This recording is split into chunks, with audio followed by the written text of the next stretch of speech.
Welcome to the September 23rd, 2001 meeting of the Town of Southampton Planning Board. Due to the ongoing COVID-19 pandemic, in accordance with Chapter 417 of the laws of 2021, and until January 15th, 2022, all of the board's meetings will be held remotely via video conference.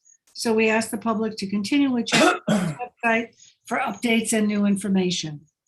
Please join for the Pledge of Allegiance. I pledge allegiance to the flag of the United States of America and to the republic for which it stands, one nation, under God, indivisible, with liberty and justice for all. Thank you. Glorian, can we have a roll call, please? Yes, Madam Chair, Present. Vice Chair Finnerty, Present.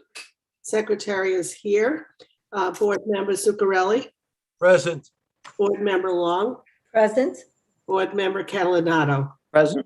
We have a quorum, full board. Great. Any approval of minutes? June 24. June 24, 2021. May I have a motion to approve? Motion. Moved by Dennis, second by Craig. All in favor? Aye. Opposed, abstentions? Okay.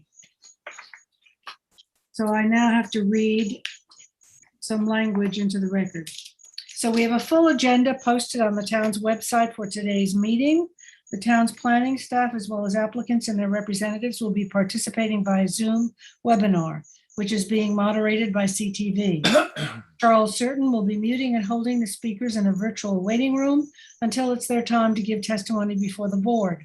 A reminder that applicants and their agents should state their name and address for the record.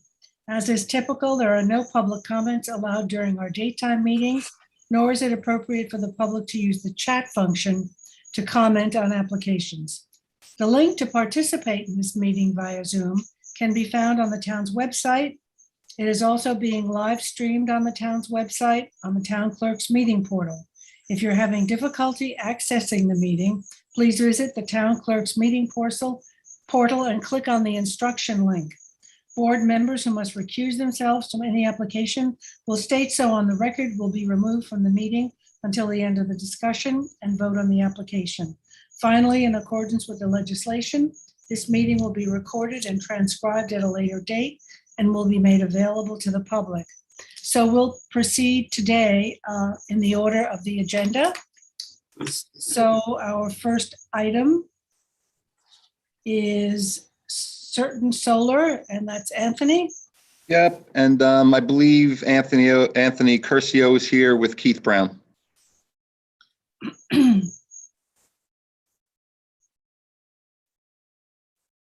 going to share my screen. Should I go, Jackie? Yes, it's page 7. Yep, page 7 on the packet. Right, so- but we don't need that because you'll have it up, right? I'll have it up. Yeah. So just a reminder, this is the battery storage project. It's here on Enterprise Zone. You can see from the aerial, which is the industrial subdivision that sits behind the credit union off of Flanders Road. The site is just over 30,000 square feet. So I'm sorry, that's not correct. It's just over 40,000 square feet. It's zoned LI 40. The application is for a battery storage facility. So today we're going to basically go through the staff report and then the conditional approval. You can see the vacant piece of property right here. This is the plan that you can see with the entrance off of Enterprise Zone with all of the various components sitting in the middle with natural vegetation surrounding the project.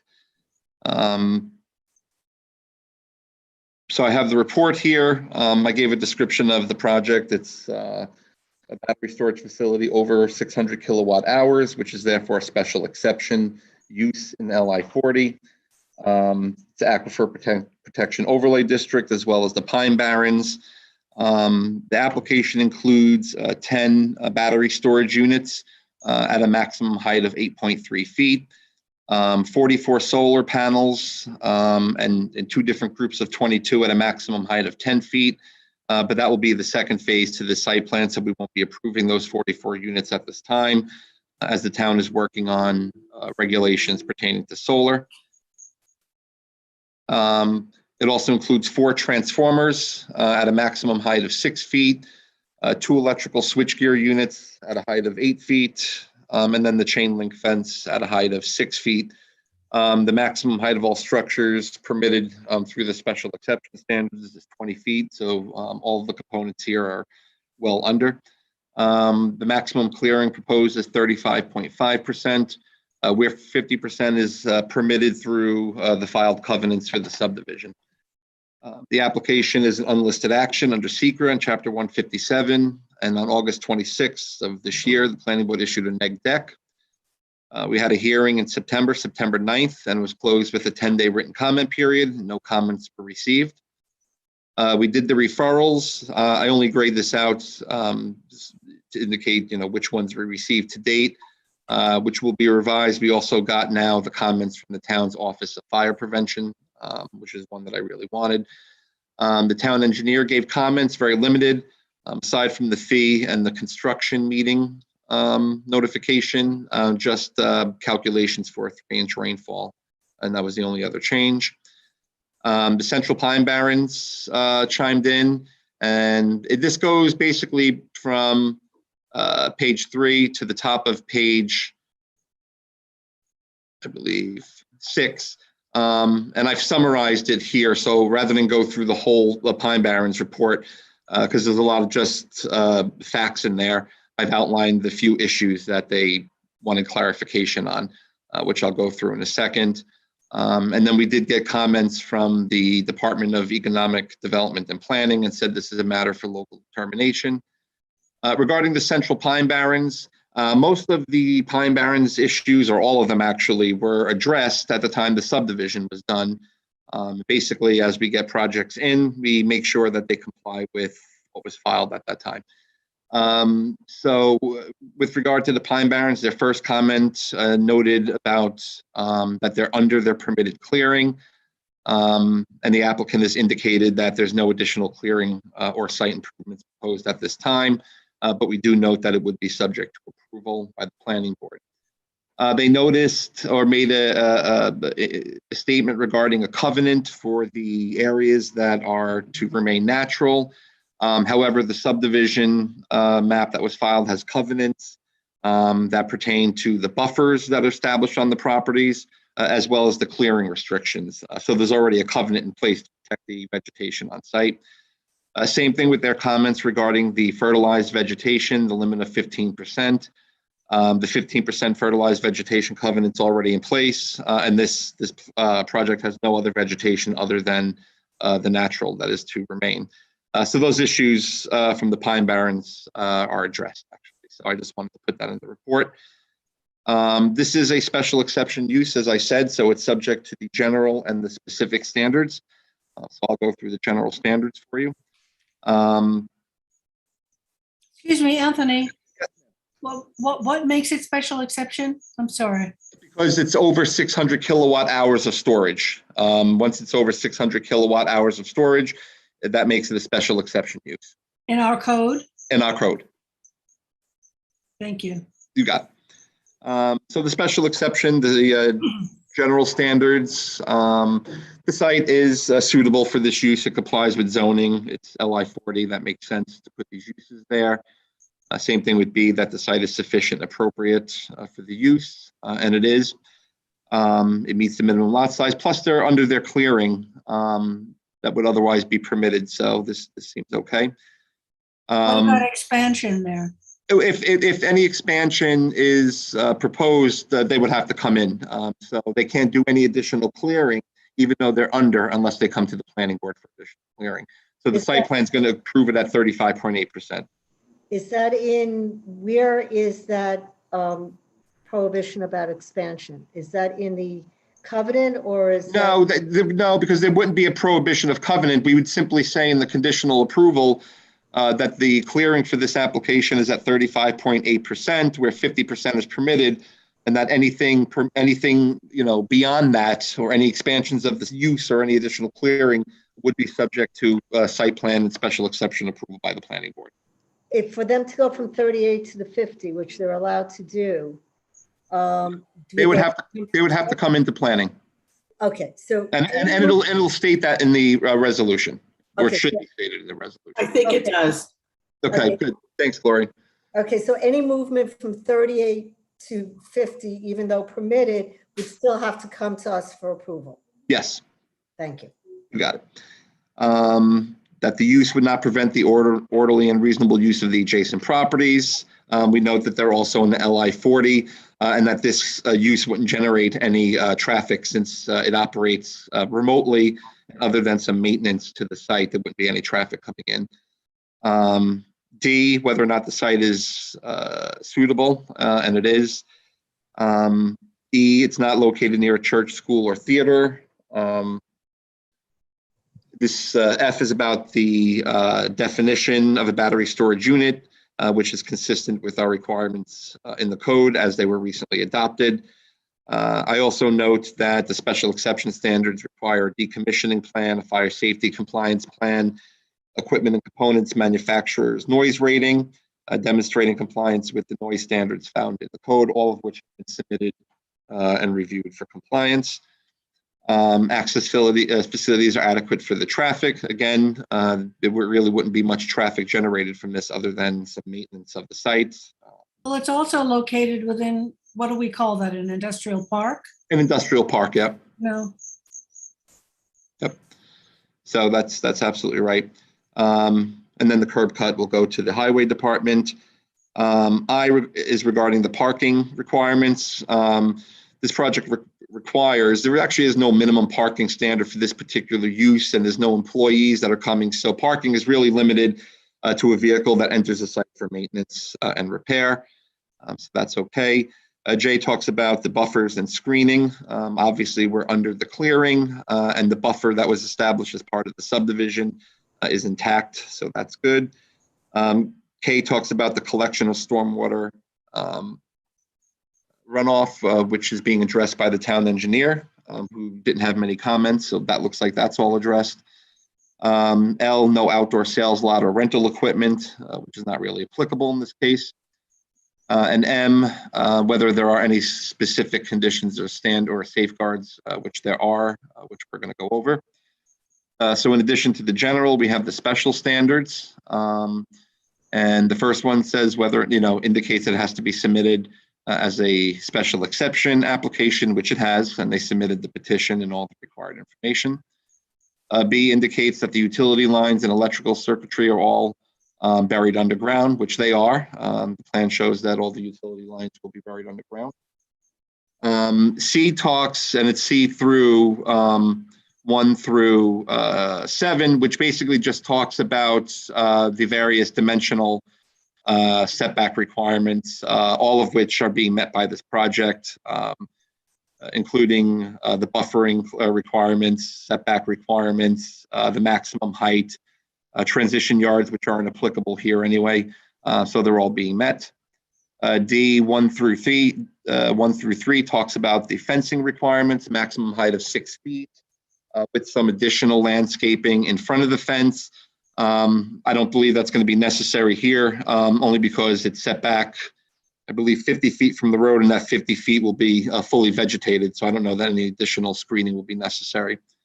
Anthony, can I interrupt for just 1 second? I Sure. think that the last 2 items, my understanding is that this type of facility may actually be in a more residential type this code zone. So a lot of this is to protect if it were not in an industrial park. Absolutely, no, absolutely, and yeah, and I'm speaking from the application that's proposed in the LI 40 in this particular property. So yeah, no, I'm not dismissing the landscaping requirement. It's just in this particular case. No, I just my point is that the code has a lot more stipulations in case it's not in an industrial park. Yep, 100%. Yep. and this is just the very first application of its kind. That's right. Yep, that's right. And I'm sure that there will be many more applications for Yep. such facilities as the electric demand increases. That's true. E talks about being an accessory or principal use. In this case, it is a principal use. And it does talk about that it may be considered accessory when the primary use is for generating electricity via solar panels, which is not the case here. So this would be a principal use. And I even think with a solar component that's proposed by the applicant, that would be probably accessory to the facility, since most of the power that's being generated is coming from the grid. F talks about the avoidance areas. This property is not located in any of the avoidance areas here, so that's okay. G talks about the submission requirements. So I'll just quickly go through it. The one is just the basic applicant's contact information. The electrical diagram detailing the system layout was submitted and obviously was given to the engineer. Equipment specification sheet was submitted, a preliminary, and a final one will be due at the time of a building permit, which I believe is in the conditions of approval. A commissioning plan was submitted as well, and it looks like it'll be subject to review by the New York State, in which case they'll have to provide the results of that review by the state, which is a condition of the approval. A fire safety compliance plan has been submitted and will also be required, I believe, at the time of the building permit application when it goes to the fire marshal's office. The operation and maintenance manual was submitted. It was reviewed by, if you recall, Kathleen, myself, and Janice because of some questions about trade secrets. So the information was submitted, as the board knows, and reviewed and found to be acceptable. Erosion and sediment control plan. Obviously, the town engineer has largely signed off on this, so that's being addressed. It was included in the site plan.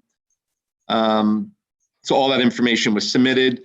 Signage, looks like most of the signage that we're taught, there's obviously not an advertisement sign here, but most of the signage has to do with, hazards, technology associated with the system, high voltage, that kind of stuff. So that's going to be in accordance with the state requirements. And I do note that we'll be subject to whatever building permit applications or building permits that may be required. Are they listed on a plan?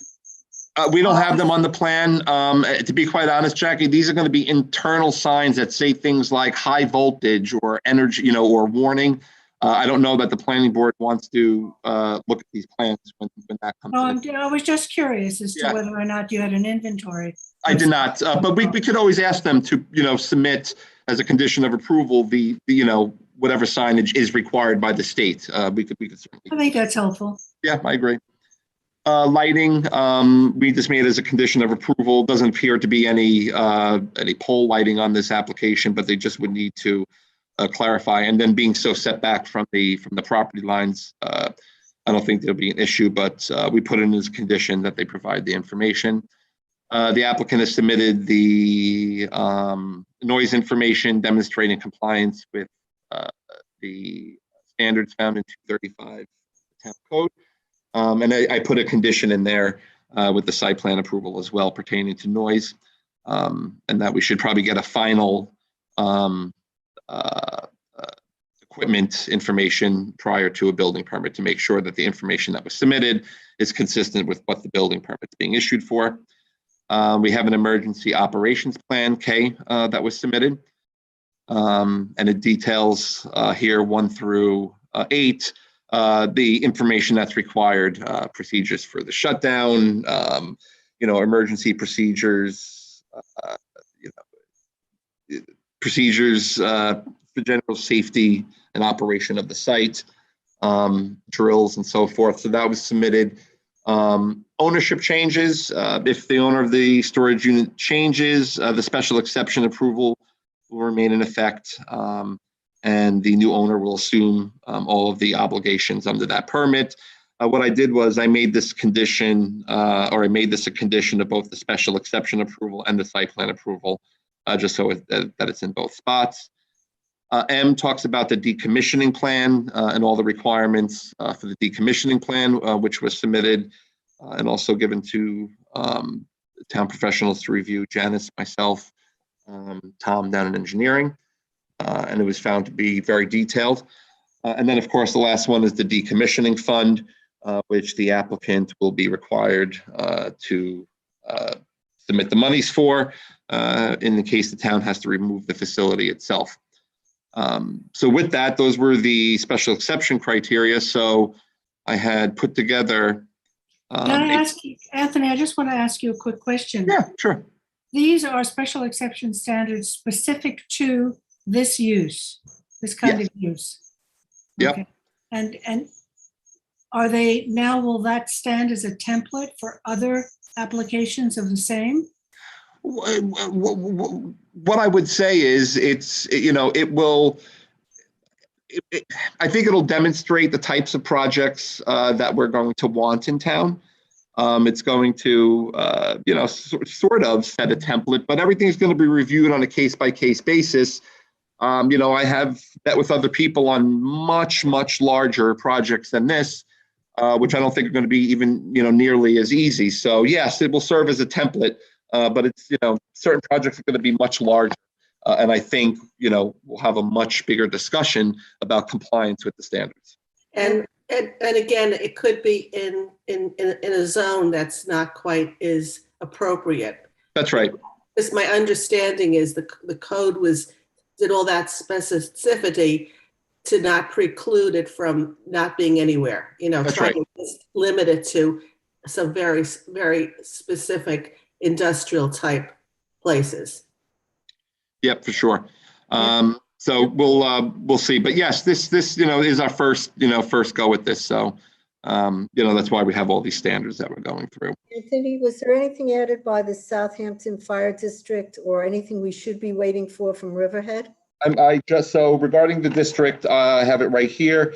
No, it was all standard. They just noted that additional requirements will be addressed during the formal building permit review, and they didn't have any additional firefighting requirements.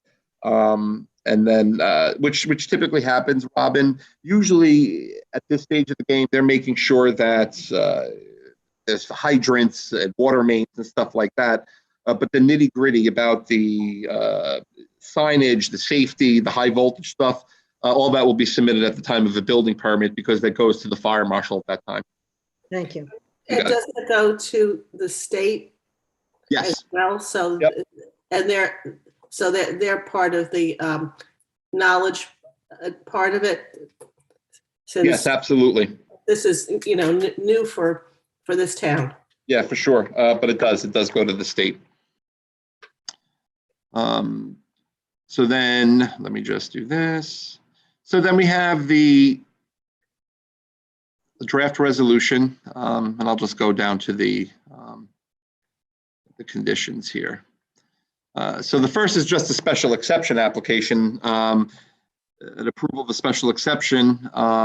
The condition that the battery system is subject to the state uniform code, energy code, and shall be designed, erected, and installed in accordance with all applicable provisions of the uniform code, the energy code, and any codes, regulations for industry standards, as well as the.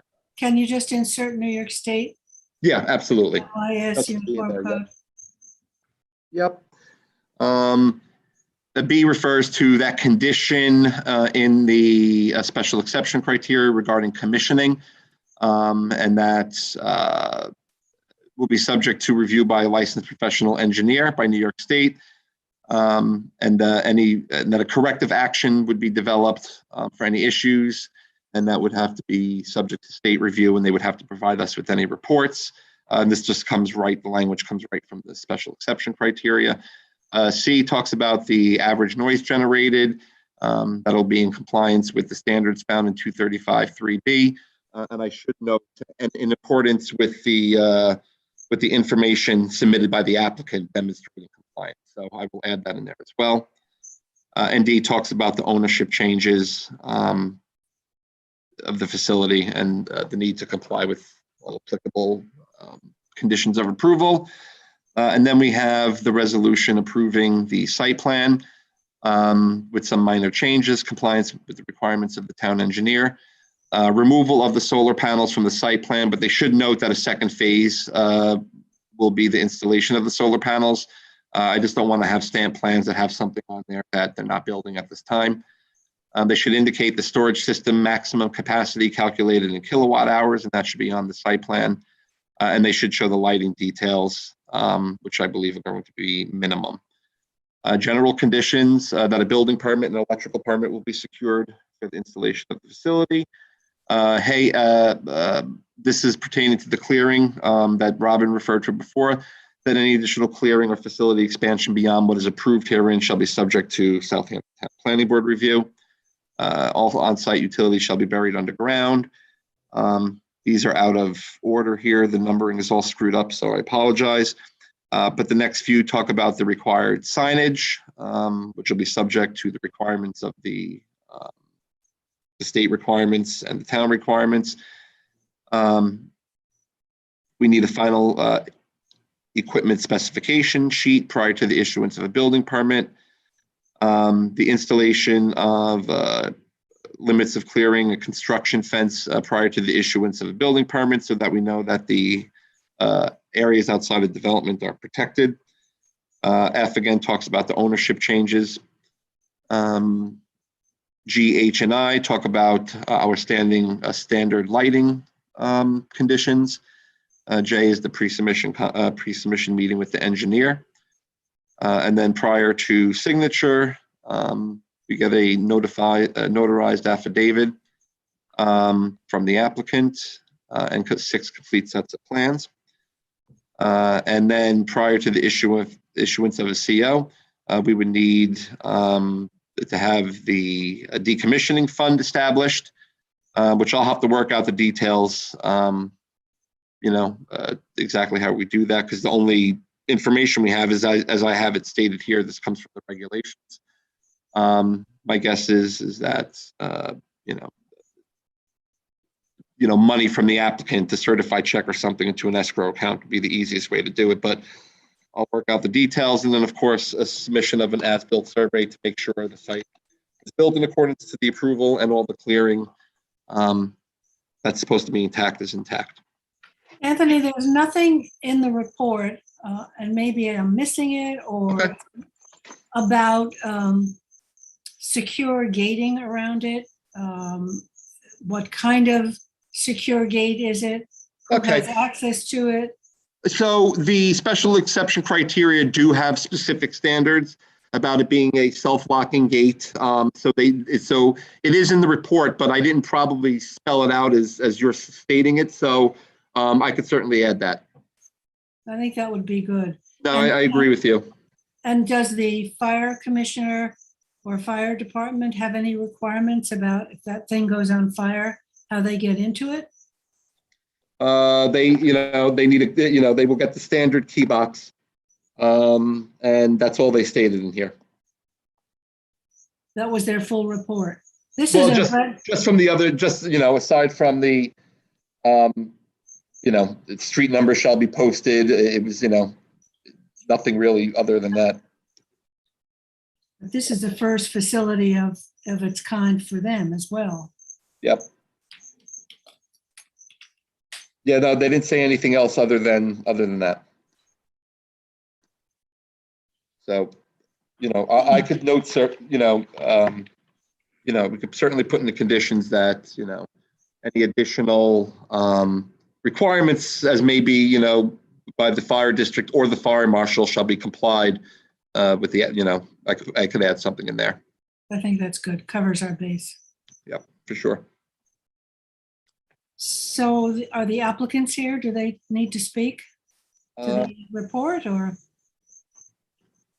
Let's see. Well, Anthony Curcio is here, so.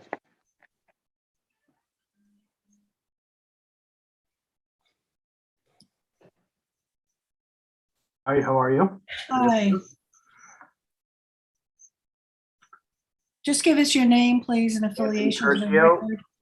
Anthony Curcio, Brown Altman DeLeo, 538 Broad Hollow Road, Suite 301, Melville, New York. The attorney for the applicant. I really have nothing to say other than just to thank everybody for working so hard on getting this over the finish line. Really appreciate the hard work that was put into it, and our client is really excited to get started. Good luck with getting the grant. We're working hard. They're working hard again, and hopefully it'll happen soon. So. Okay, so do you have any other questions from the board? Nope. So we are ready for an approval on this, Anthony? Yeah, you could resolve to approve the special exception application and the site plan with the changes you suggested. Right? So do we have a motion for that? Dennis, second. Motion, second. Gloria, and all in favor? Aye. Opposed, abstentions, 6 in favor. Very you. Thanks, Thank you Anthony. very much, everybody. Okay. So Claire, are you ready with the Sag Harbor Antique Fire Truck Museum? I am. You can hear me, right? Mhm. Great. So that Dennis Downs, who's representing the applicants, and also Ed Dearmond as present via Zoom. So I've prepared the staff report, which we've been working on the last couple meetings. And for the last couple meetings, we also had the draft resolution that's before you. Do you want me to review the conditions? How do you want me to proceed, the I board? think we want to look at the special exceptions. The actual standards in the Yeah. report? Yeah. Okay. So you're looking, our project starts at page 10. So it'll be a couple pages beyond that, but let me share the screen here.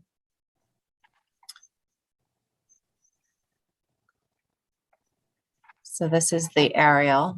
This is the resolution, and prior to that, this is the site plan, and here is the report. Is there any particular page you want to go through? We don't want to start with the special exception standards, or you want site plan standards or special exception standards? The special exception standards.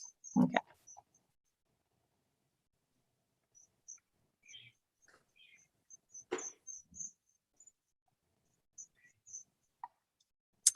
So A is such the use will be in harmony with and promote the general purposes and intent of this chapter.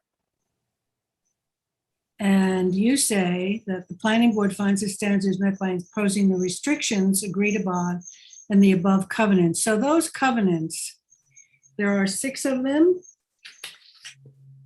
Yes. We go over them, please? Yeah, can you just read those into the record? Sure. I'm sorry. It's above too. So I'm just going to get back to that. Yeah, 4.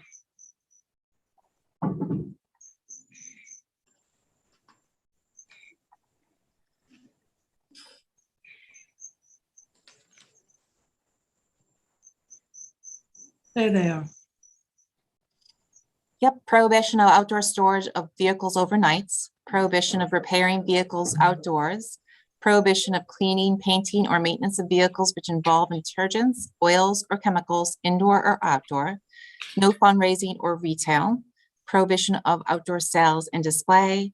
Public viewing of display shall be by appointment only, and instruction shall be made known by a sign on the building or by website. So you respond to this special exception with those covenants. Correct, as discussed at previous meeting on August 12th with the planning board. Does the board have any questions on that?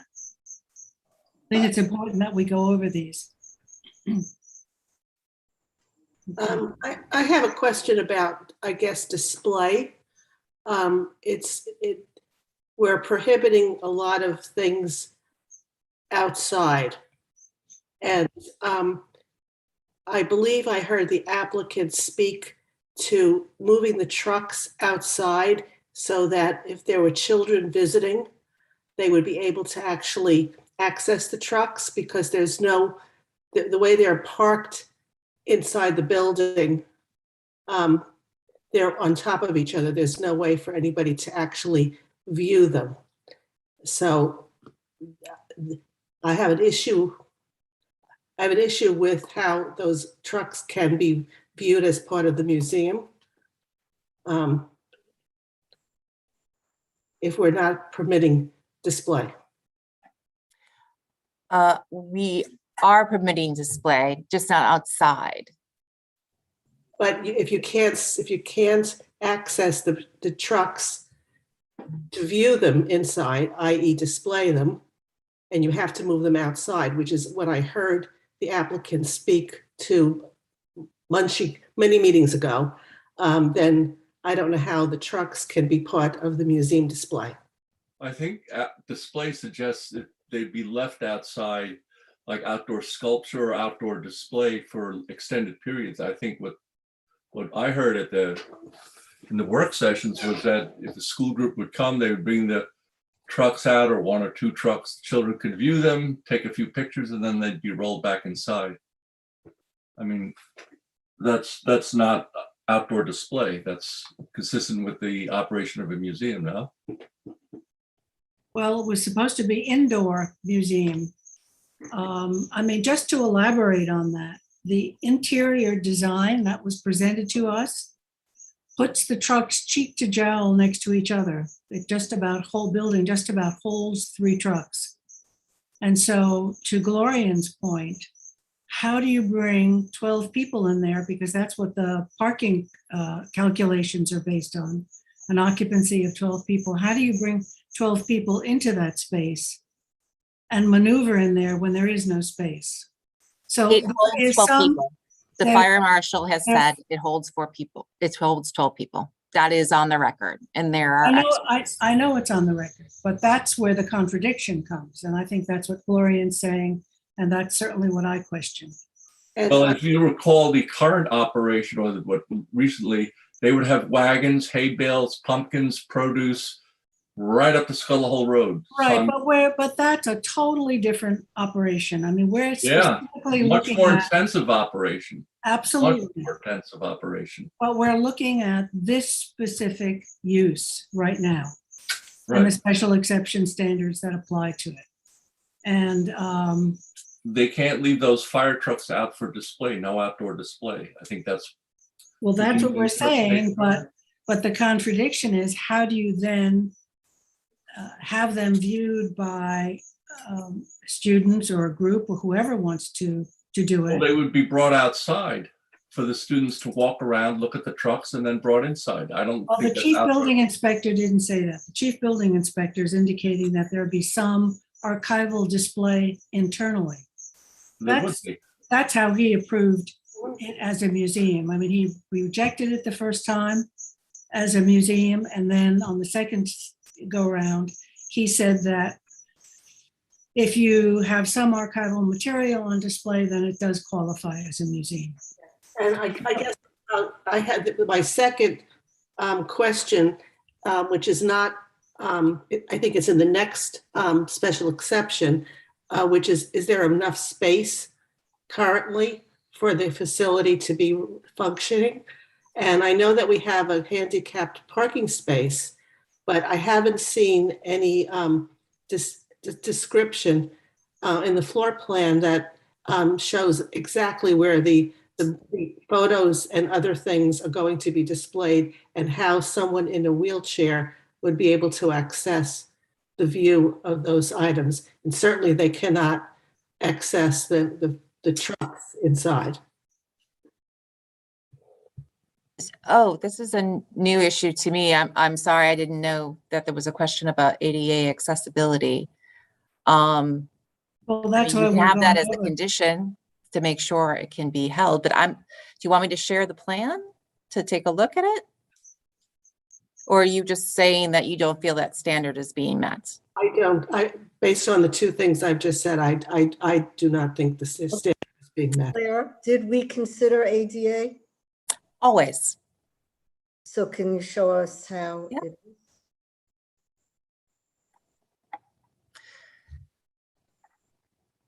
So-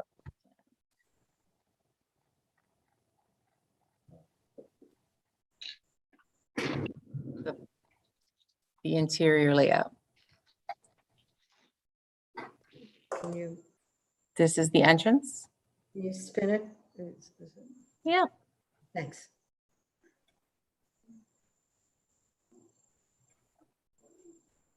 Okay.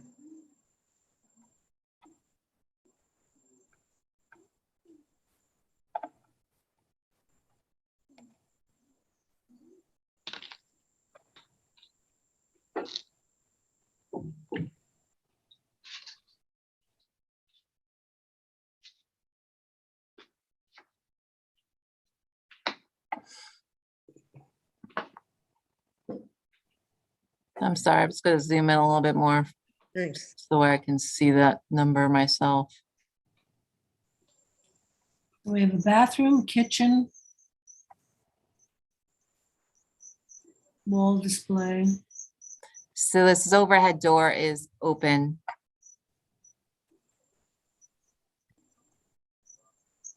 But this distance is 3 feet. So that would be a problem because I think it's 4 feet. So this would be the only way, this would be the only area which would be available unless the trucks were removed for the wall display in this area. So it's not ADA compliant. In the interior space, Well, that's the only space. beyond the front space. The back space looks worse. Can you go down to the back? Mobile gear display. This is a sliding garage door here. So this entire thing opens up. And they intend to use that?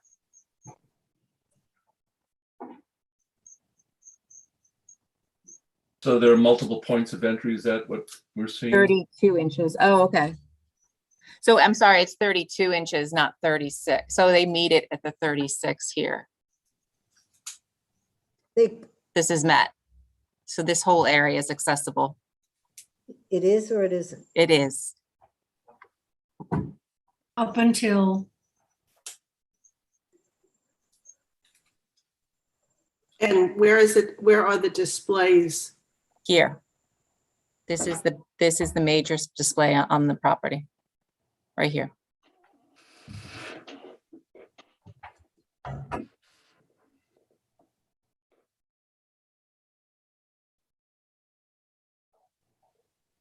I apologize. I'm unclear what if someone comes in a wheelchair or such, They can come in this way.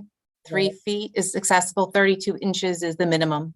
So 36 inches, which is this, is acceptable. but And- not coming in they can't come in the formal entryway, right? That I'm not quite sure if they consider this the formal entryway or this the formal entryway. I mean, there's 2 other. We main never looked at spaces. that as a formal entryway. We looked at the entry. This is a side entrance. I'm not quite sure. When they open, they might consider this the formal entry. We can get the applicant to clarify these on the Zoom. and when you go down, what happens? Because there's mobile gear displays down there. This seems to be storage. There's very little access here. Well, it says mobile gear. Number 12 says mobile gear displays. Mhm. So is that displays for the public or? This, I believe, is the end of the public display. There's this picture display here. Okay, because no, I'm just looking what's in the box marked 12. Yes. Mhm. So would that be something, because that's where the sliding glass doors were you were just alluding to. Yep, there's a sliding garage door here. Right? Looks like sliding doors to the equipment and storage. From the outside. Yeah, I think it would go in this direction to open. Would So you like to there- so clarify there- with the applicant where the entrance is? So there's only one way for a handicapped person to get into the building, and that's through the doors that face south, right? Is that doors. north? Is that Guyer I Road? think that's east. Guyer Road side, yes. It's the Gaia roadside, so that's east. Yeah, I'm just looking for safety. that was the main entrance when there was a farm stand, remember? Well, I guess people came in from the Scuttle. Well, they came in, Would be this one, right? they came in from Scuttle Hole. Actually, most of the parking was Long Gaia, so they would come in from that road, that entry. I know, but now it's closed off. Can you show me safety for someone who is handicapped? I'm just concerned. Can we get, perhaps the applicant can clarify? And they certainly can't view the trophy case.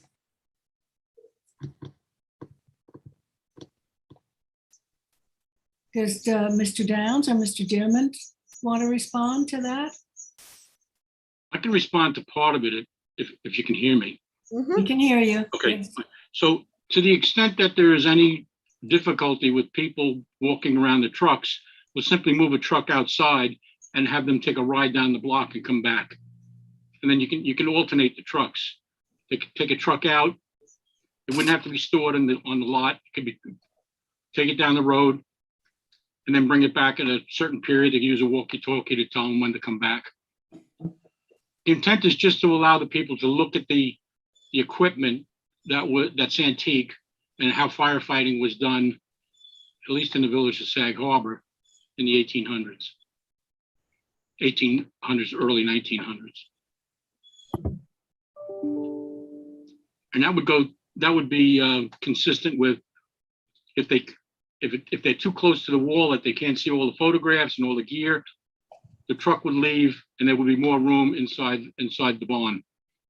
So you'll have drivers available when you have Yes. handicapped people coming. You're going to have drivers available. We're going to move trucks out so handicapped people can safely navigate the building. Handicap and otherwise, anyone. There may be a class of 20 students, rather than make them go in single file, they could go in double file, something like that. But we would move the truck so that there's enough room for them to freely move about the building and see everything and then leave. We don't anticipate classes in excess of 20. We kind of try to limit it to that. Well, this is different from what we have heard before, so, I mean, I don't know what, But we're going to do whatever we have to accommodate the conditions and, and what the board wants. I mean, really, it's basically a warehouse for antique fire trucks, as well as the display of these vehicles, whether it be by photograph or, because we have a lot of photographs of other old trucks that have gone through the system in Sag Harbor that we're not keeping. We just don't have the wherewithal to keep all these trucks. We would love to, but we can't. So we've limited our museum to 4 trucks. you have them housed now, right? Yes, we own these trucks now. But they are housed in a museum in Sag Harbor. They're housed throughout the museum, throughout the village. We have them in several places. We don't have one big room for them. How We did it one time, but that building was then converted to office building. often do you do tours in these other buildings? I'm just trying to get a feel for. Well, the trucks are used mainly for events. If there's a parade or if there's a funeral where they want to have the coffin of the individual fireman, it's usually fire department personnel, they would be put on the truck and then go to the cemetery or go to the funeral home in the church. So this use of it for display is unique or new? Is a new use?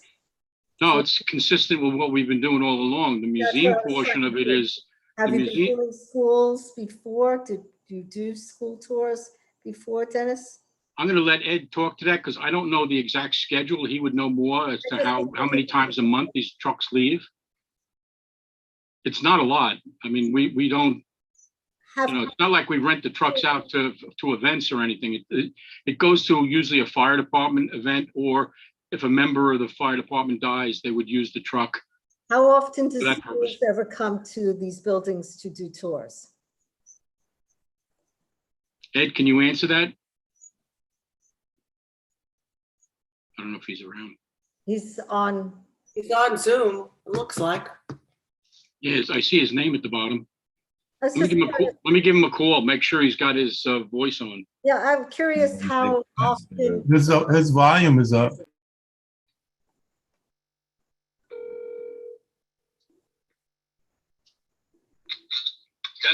Yeah, Ed, can you hear what's going on?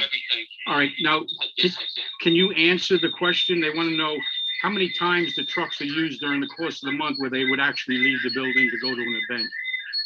That wasn't the question. That wasn't the question? No.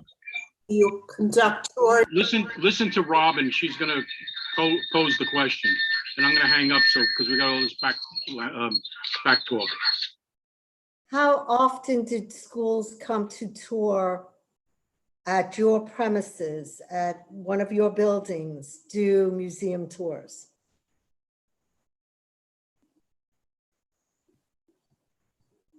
Well, Dennis, you hung up on him because he said can't respond.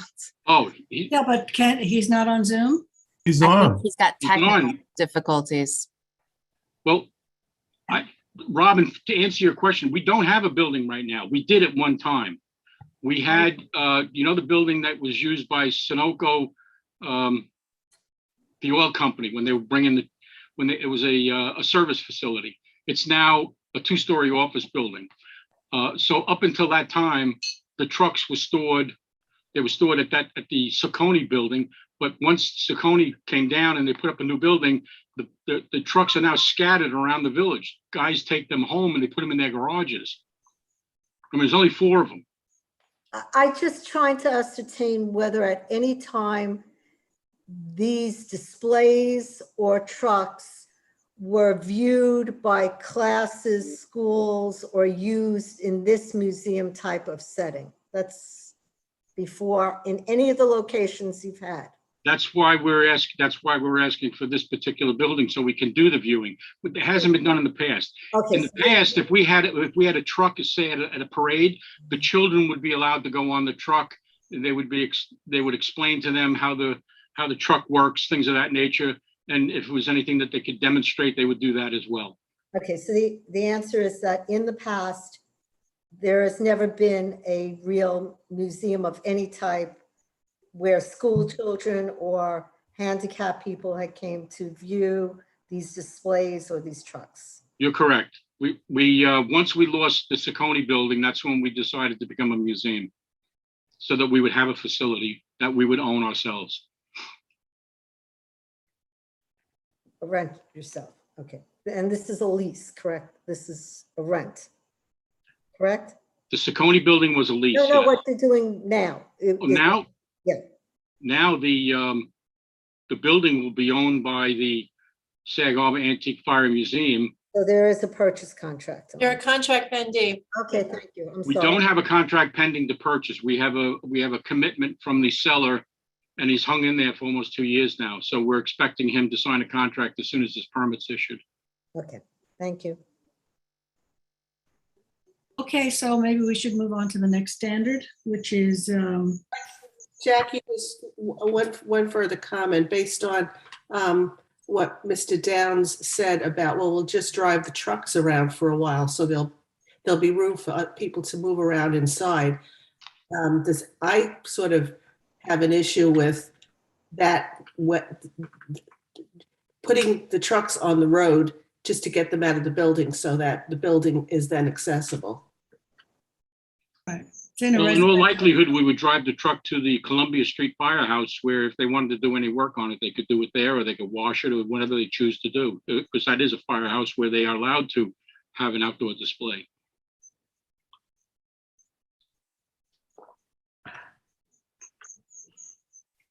It's only a few miles away. It's not any great distance. It's just like one more vehicle on the road, that's all.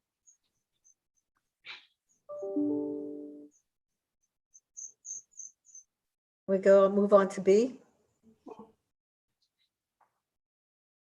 Right.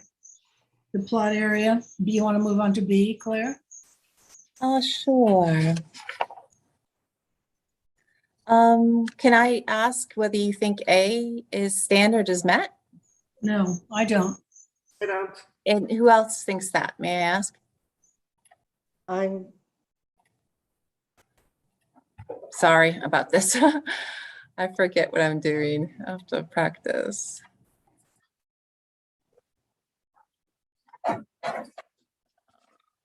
So I'm sorry, Robin and Glorian feel like A has not been met? Jackie and Gloria. I'm sorry, Jack and Glorian don't want me to. You can add me to that list as well. I still have questions about it. I still have, Right. so Okay. So A is not met. Okay. Why isn't Let it me met? just get to the page we're doing here. So, Are we on an action deadline? yes. I think this is the beginning. Okay, B. can I ask a question? And it would go to A also. The outside of this building, is it going to be painted? Is it going to have signage? Do we have any idea of what's going to happen to the outside of the building, which would determine, it would go to harmony with? Ms. Long, it's going to remain, this is Dennis Downs, it's going to remain the same. If it needs painting, it'll be painted the same color. We don't intend to change the building in any fashion. Okay. I just find it a little odd that if you have fire trucks that are part of a display, that you're going to be removing the fire truck in order to see part of the display. It's Well, we have 4 trucks, Mr. Catalano, okay. Catalanato. Catalano, all right. We have 4 trucks, so we can display 2 of them at one time and then remove 2 and have 2 come back and they can display them. Okay, this is very different scenario from original presentations and original conversations of taking trucks out, driving them around, bringing them back, bringing them over to Columbia Street. It's a different scenario. And Well, so it's different only because you've raised issues that there may not be sufficient room for people to move around. So we're going to make it so that we can move around. but in They doing don't have to, that, they don't have to look at all 4 trucks at one moment. They can, But- you know, they but can. in separate it. trying to accommodate that, you create other issues that we never discussed, particularly in reviewing the special exception standards. Well, what would the other issue be? It would be in B because it goes to whether the plot area is sufficient, appropriate, and adequate for the use. Because now you've raised questions I didn't have before about the adequacy of the building to do the purpose that you wanted. And also I have a question about this in that special exception and expansion thereof. Right. I had a question on the expansion as well. So I have questions on, which I didn't have before, by the way, on the reasonable anticipated operation, whether it's adequate for the reasonable anticipated operation. Because partially emptying the building to me just doesn't seem reasonable, but maybe I'm wrong. And then I have an issue on the expansion thereof, but I'll let Claire get to B before I Well, make. we don't plan to expand it because we're not going to go over 4 trucks. Financially, it doesn't make sense for us to have more than 4 trucks. The maintenance, the insurance and things of that nature that we have to carry doesn't lend itself to anything bigger. I thought there were only 3 trucks housed in this building. Am I wrong? Should be 4. I think it's 3 trucks and like a Uh, car or something. No, it's I don't know what they call it. It's for when they knock down the brush and things like that. A brush truck. I forget exactly what they call it. Brush hog? It's not the full size of a fire truck. Might be half or 2/3. I just assumed there were 3 trucks in there as well. So, Well, 3 trucks will give us plenty of room, but again, if we One, need two, extra no. room, we'll just pull 1 truck out. 3, and then this thing, which is fire chief's car. So 3 trucks and a chief's car. You see that? there's a truck here, a 1952 truck. Keep going. 1, 2, 3 trucks and a chief's car. I'm gonna zoom out a little bit so you can see it. See? 1, 2, 3 trucks and a chief's car is parked this way. And what's, Chief car and antique. I think so. But it doesn't say a year. Oh yeah, it does. It says a year on it. 1930. and go down, what's the third thing behind after the two trucks? Keep This, going. That, there, okay. it's existing cold storage that's left over from the farms. So that's refrigeration? Yeah, these are walls. Okay. Is that going to remain, or can that be? To remain It's going to remain. right what? now, I think. Yeah, there's no proposal to change it. That's what it's labeled as. But it's quite a bit of square footage.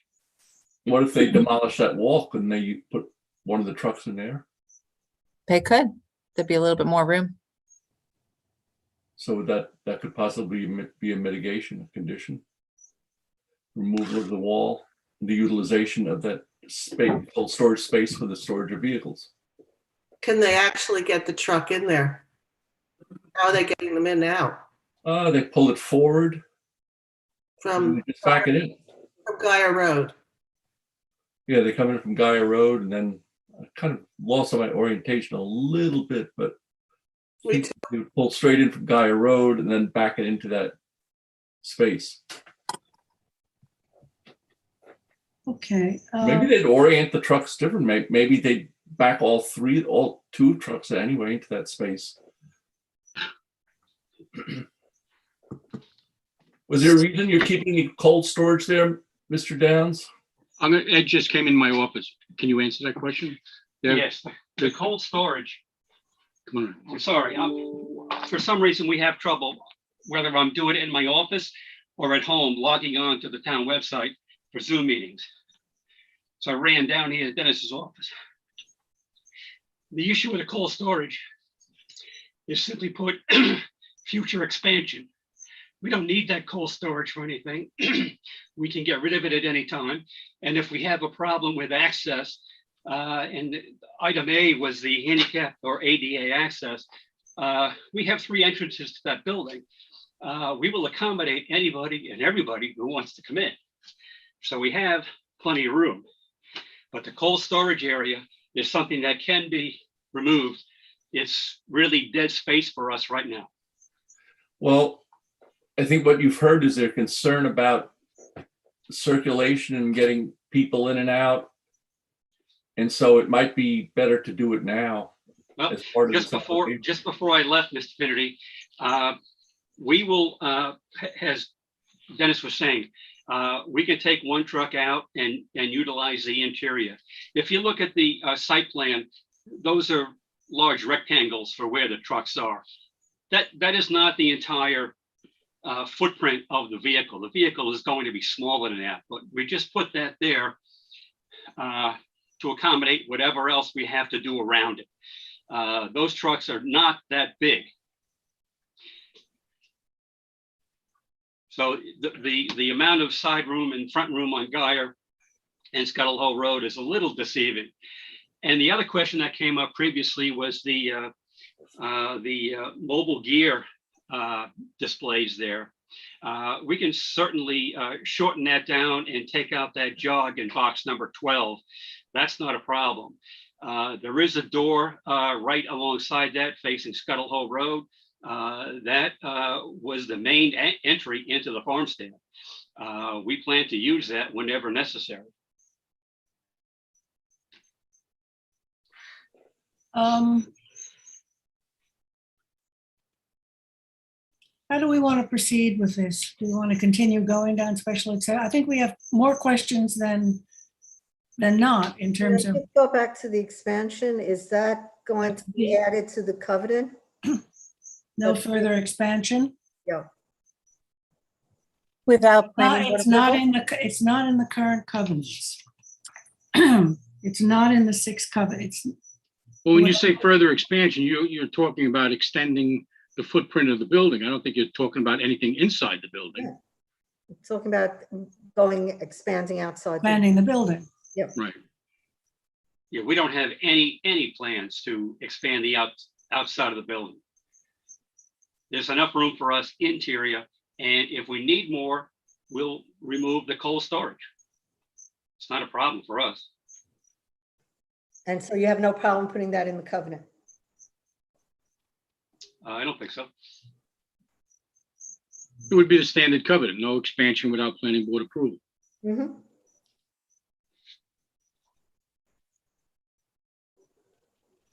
So as it was written, the expansion was not covered in the covenants because we didn't have a covenant that said no further expansion. So we have to amend that.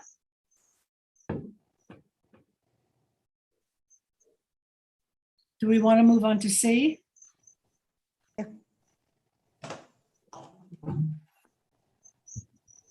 The proposed use will not prevent the orderly and reasonable use of adjacent properties, particularly when they are in a different district. Again, we have 7 covenants. Do those covenants accommodate not interfering with an orderly and reasonable use of adjacent properties? This is in a residential district. We've had neighbors, homeowners, respond negatively to the application. Not offering any evidence. Well, just that it's in their neighborhood. You know, they don't want. Like the Children's Museum, that's in a residential zone too. The South Fork Natural History Museum, both residential zones. And I would submit that the prior use had, as a farm stand, had more activity than what we're going to be doing. No, we're so aware of that, Mr. Downs, but we're looking at this application now. Yes, this is a far less intensive use. But we're looking at this as a museum with visitors, with trucks, etc. So does anybody have does anybody want to comment on C? Yeah, what's there now is an IGA essentially. The only thing that's missing is the red sign that says IGA. So I can't imagine a more benign use for a residential zone. Okay. Other than a cemetery. Even that has events. Well, each time we hear the use, it seems to expand and change.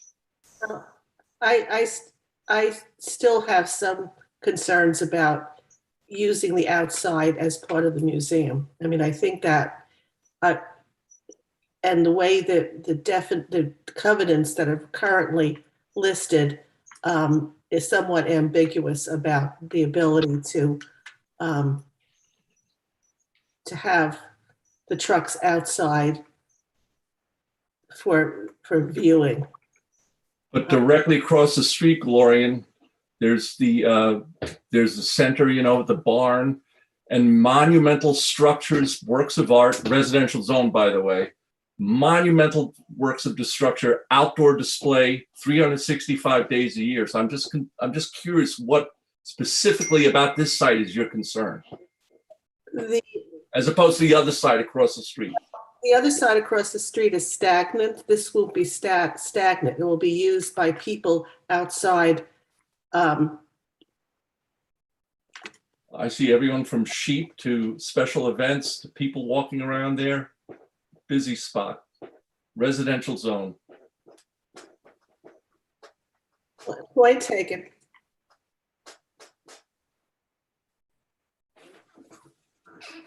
Okay, so do we want to move on to the next special exception?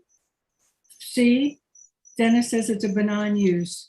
The orderly and reasonable use of adjacent properties where it's in a different district, which is why it's going through special exception.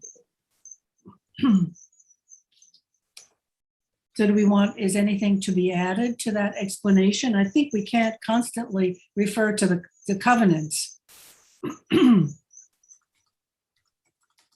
What would you like me to add?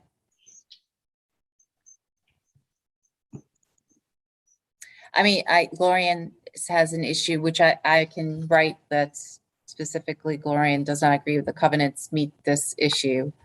Do other board members agree? I don't think A comports or B. Okay, Yeah. or C. I'm much stronger in the A and B. Yeah. Let's see. Okay, anyone else?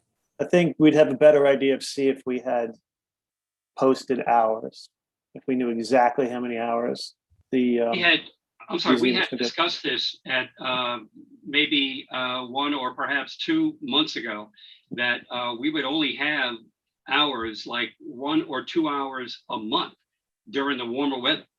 Hmm. And that's it. Well, that's different from what Mr. Downs is saying. You know, he has school groups of 20 kids coming, and to accommodate them, you'll take some trucks out on the road, maybe you'll drive around.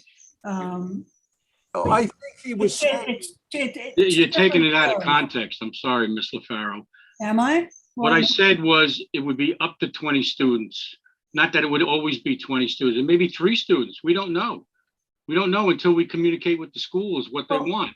but you're only opening once or twice a year. What did you just say, Mr. Dearman? I said 1 or 2 hours a month during the warm months.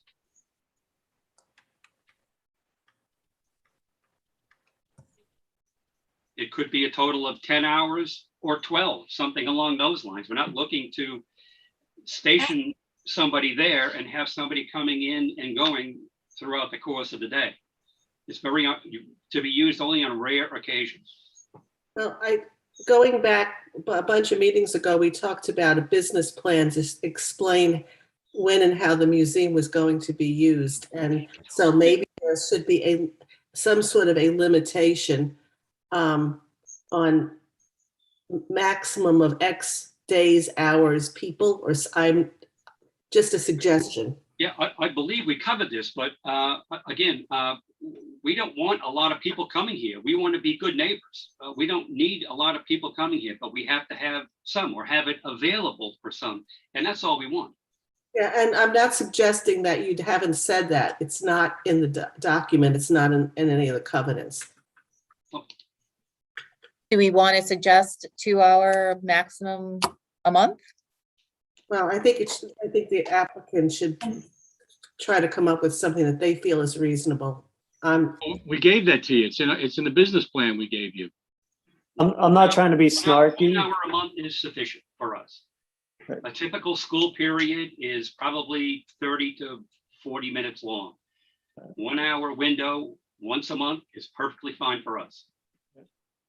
I'm not trying to be snarky in any way, shape, or form. It's just when you're trying to write up something formal like this, it's awfully hard to formalize something with maybe an hour or 2.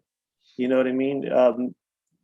Typically, these things would be clearly outlined. This way, you could plug that into letter C. If you said, for certain, we would only be open 2 hours per month, then I think that would satisfy letter C by most standards. I don't have any problem with that. That's acceptable. So you said warm months. What months are you talking about, Ed? Well, there's no heat in the building and we're not looking to put heat in. So it would be probably from perhaps April through September. April to September. Maybe, April, perhaps, March, maybe April. October at the outside, but that would be the window. So 6 months There you go. at 2 hours a month is a total of 12 hours. Yes. That That's helps define the benign. right. So that has to be plugged into C. Well, C will refer to the covenants, and the covenants will now say maximum of 2 hours per month, April to October. I have April to September. You should- I thought I heard October, I'm sorry. October should be it since it's much warmer than May. And it's September and October are school months. Yeah, you have to have at least 2 school months on the back end. That's, So you want to start it in May? May to October. I would be fine with April to October. That's 7 months, It's 14 hours. I'm just looking for specificity here. Yeah, And to me, that accommodates some of the neighbors' concerns. yes.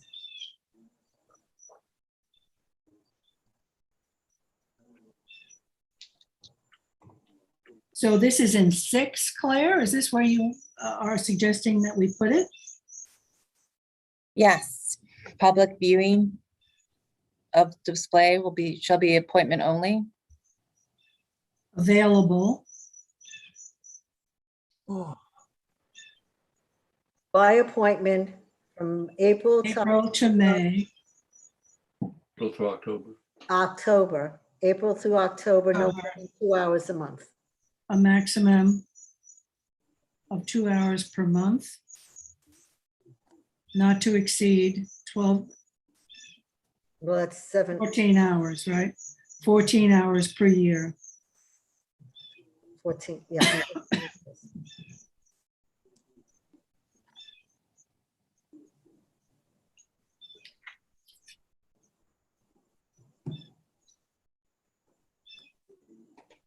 And then there would be another covenant, no further expansion. That would be 7. And that will take care of my objection on B. So we're down to D, right? This site is particularly suitable for location, such a use in the town. Well, again, you refer to the covenants. I'm okay with it.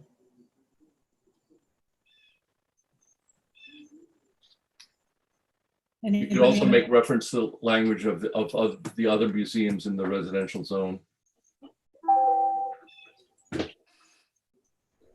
Well, I think we should specifically talk here about no fundraising or retail to vie with the Bridgehampton Fire Department. I mean, I think we have to specifically say that as opposed to, because not all the covenants are necessarily applicable to this. Well, no fundraising on site. Yeah, I think that covers either. No fundraising or retail Yeah. on site. So let's spell that out, Claire. Okay.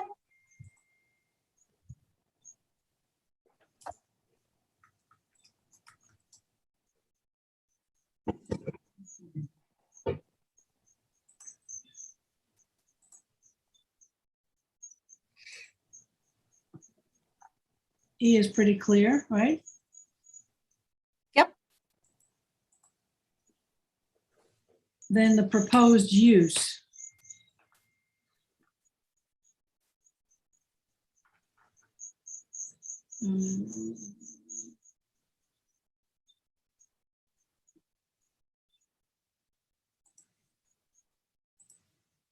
Now, it's my understanding historically, and correct me if I'm wrong, Claire or Ed, that this determination of museum was originally issued by the former chief building inspector, Mr. Benincasa. Is that correct? Not in writing.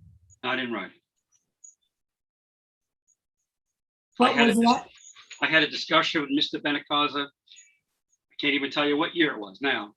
And then he read over our preliminary concept to qualify for what he called a special exception. I did not know what it was. And he sent me across the room to meet with Ms. Shea, which I did. And then that's how we started this whole process. I believe that was probably Late probably 2019. 2019, I would think. So were you incorporated as a museum then or No, no? we've been incorporated as a museum for some time. What year was that? Before then. Probably as early as 2012. So you've been functioning as a museum for some time as a not-for-profit, right? Yes.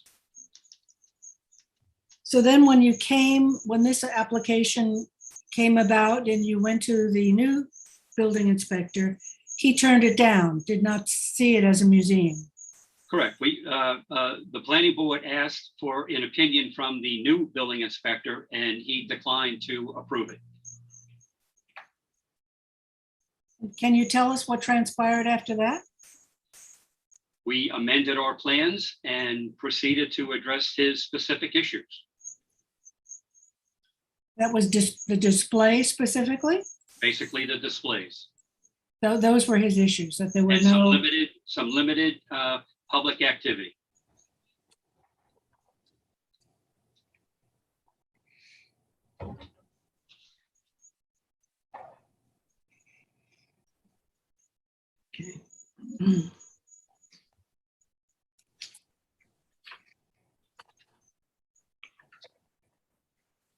you want to move on to G?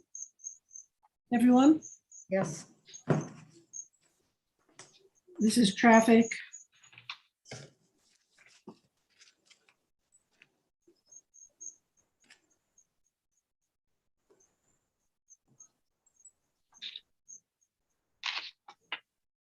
The vehicular entrances and exits shall be clearly visible from the street and not within 75 feet of an intersection. Does this comply? Does this comply with that?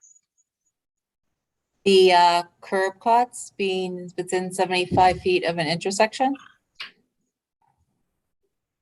The vehicular entrances and exits shall be clearly visible from the street and not be within 75 feet of the intersection of streets. Well,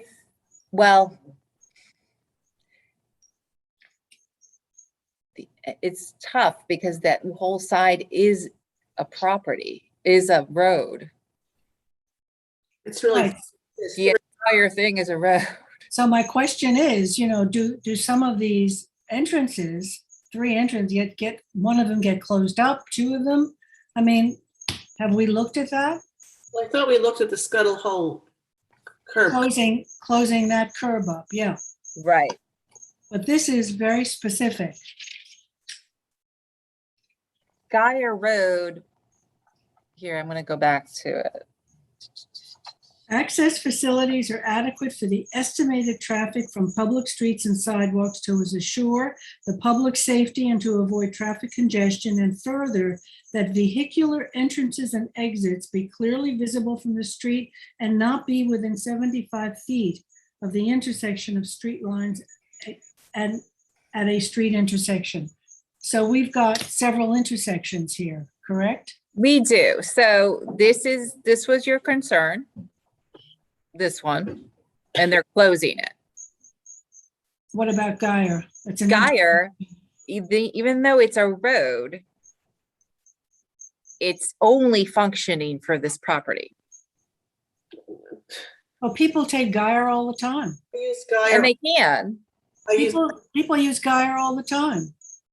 right? It's a tough intersection because Scuttle Hole in the summer months is a speedway. So you think the standard is not met? It's not proposed, it's an existing situation. Members, this is Dennis Downs. There is no curb cut per se on this property. There are no curbs. It's wherever the farm stand chose to have people enter and exit their property. We can move the curb cuts any way you want. They will definitely be 75 feet from any intersection, including Geyer Road. I mean, we only need a small curb cut on Geyer to get to that section of the building and some parking that's over there. You have a doorway that opens up there though, don't you? I thought that was how you were getting the trucks in. Yes, we have a doorway there. We have a doorway where the old farm stand was, there, which I think was their main entrance that faced Scuttle Hole. And then there's a doorway in the back facing Middlestone, but I don't believe it was ever used, or if it was used insignificantly. I think staff used it because I would see cars parked back there on the grass. So talk about Geyer Road, what you would close up of the building or the curb cut. I mean, do you want to bring up that? Survey out there. You've got open doors here. No, on Guyer Road, that there would be, we have a overhead garage door that we would keep so that we could bring a truck in. But the curb cut will be more than 75 feet from Scuttle Hole or Middlestone. What we're seeing on this aerial, I'm not a good judge of feet. That looks like it's closer than 75 feet to Millstone, but Well, we have, your condition's going to be 75 feet, and that's where the curb cut will go. well, but there are no curves, so you. Personally, I would hate to see this whole property being curbed, but if that's what we have to do, that's what we'll have to do.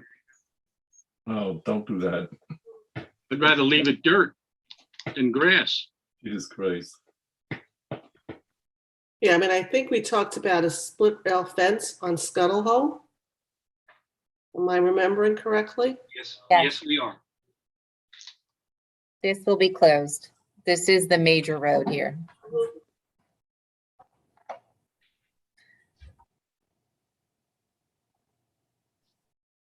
I think we also have to consider how much traffic is coming in and out of this. Yeah, on the 14 days, hours a year that it's open. Yeah,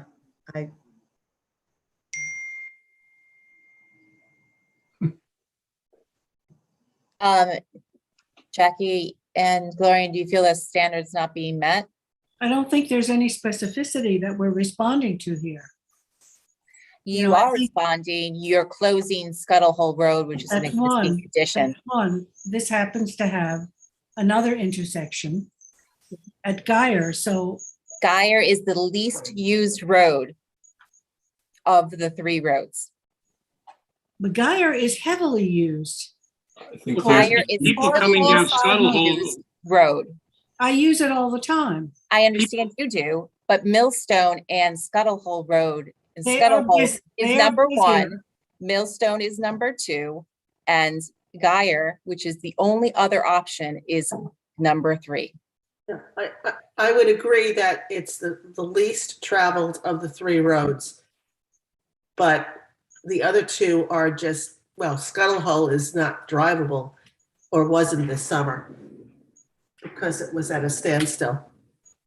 So my only question is, are we satisfying this special exception with the requirement about 75 feet from an intersection? That's my question. I don't think we are, and that has to Well, be, then let's keep the Scuttle Hole access open. That meets the requirement. We'll close up Guyer. Put on up these, Oh, that's not good planning. well, that meets the standard. That's That meets the bad standard. planning. Well, Bad planning, bad design, but meets we the haven't, standard. we haven't looked at Guyer. We haven't really examined it. I mean, we sort of went through these standards at, these broad brush strokes, and we're really trying to define it now so that we know exactly how it's going to function. Claire, can you please explain to me, because perhaps this will help out this discussion. The sentence finishes with "except under unusual circumstances" in the standard. Okay. Could you please explain to me what that final part does? Because this is a unique piece of property, and we're putting a lot of restrictions on the use of it also. So I'd like an understanding, is that except under unusual circumstances allow you to go around the 75 feet? Because I'm looking at the shape of the property. I don't know is it physically possible to make any exit that's going to fit that The standard? Scuttle Hole exit meets the standard, Robin. Oh, okay, So well, it meets that standard, but we are using an alternate standard, an alternate design in the interest of good planning.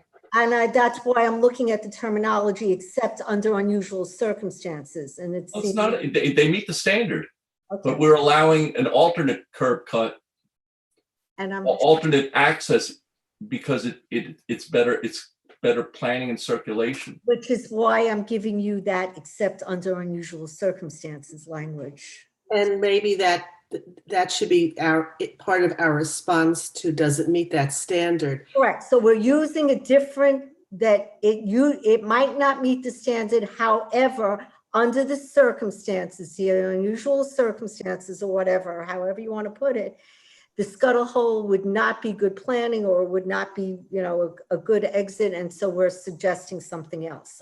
Yes. But you have to say it meets that standard, because it does. I'm Yeah. looking at the picture and it meets the standard.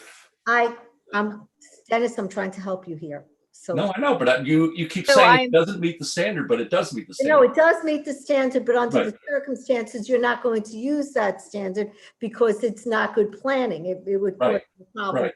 That's Right. As long as we say it meets the standard, that's the main thing. What I'm gonna say is that in order to meet the 75-foot standard, we'd have to retain Scuttle Hole Road. However, in the interests of the unusual circumstances, that the only alternative for Geyer Road would be to close Geyer Road, put the parking in the front, because that's what you'd have to do.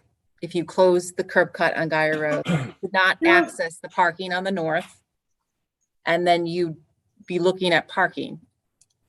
You're looking at safety. You're looking at planning and safety. We'd Scuttle we'd Hole. have to use Scuttle Hole Road, You because can't I use don't Scuttle- think you can can't- get you can't 75 use feet Scuttle- You can't for use Scuttle- 20-foot wide access on Geyer. 75 plus 20, so 150 plus 20, which is 170. Is it 170? We're measuring it now. Hmm.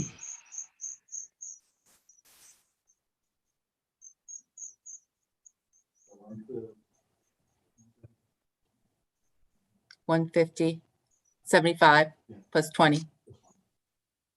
170. So you could do it. But you'd have to relocate the parking to the north side, because there'd be no way to back up from those parking spaces with a curb on this property. Right. So that's where the parking spaces are indicated, right? On the north side now, or what's called the east Geyer Road side. The Geyer Road side. Right there. And that's okay or not? If you closed up Geyer to be 20 feet wide, you'd have to relocate the parking spaces to the Scuttle Road side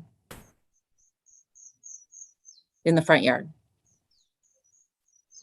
Where is the curb cut? I'm sorry, I've lost where the curb cut is, please. If you had a curb cut here, Can you use your thing? Okay, yeah, can you see this? yes, I can. If you had a curb cut here, you'd have to be 75 feet there, Mhm. 75 feet here. If you had a curb cut here, you could get in, but you could not put parking spaces in this location anymore.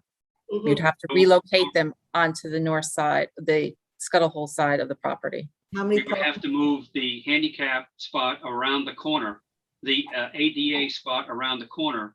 And that we would also be unable to use that door to access fire trucks. Where had we planned to put the curb cut before this conversation? Leave it where it Wow. is. Just the way it is. Leaving it on Geyer. Yes. Mike, my only query was that we don't respond to the special exception standards responding to them.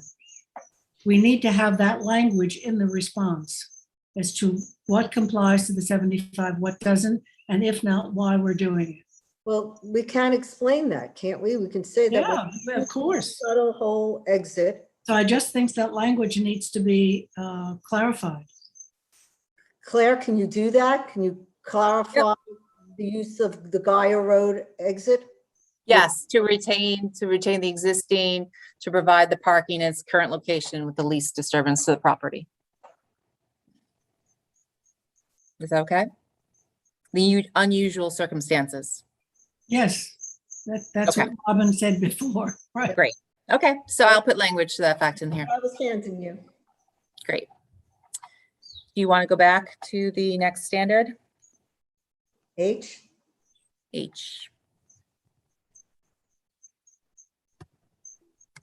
see below. Curb cuts have been approved. I mean, what's the response to that? See below? What's below? Where's below? Below is the site plan The standards. site plan standards. See site plan standards below. Hmm. I think I have something. Oh, it's related to the town engineer approval. Could you do, instead of Claire, just for clarity and for the ability of looking at this historically, could you, instead of seeing below, can you just put in the definition there? You know, that standard is met? Right, I'm gonna say it needs town highway approval. Okay, has not been approved at this point. Yeah, that's before a building permit. Okay, thank you.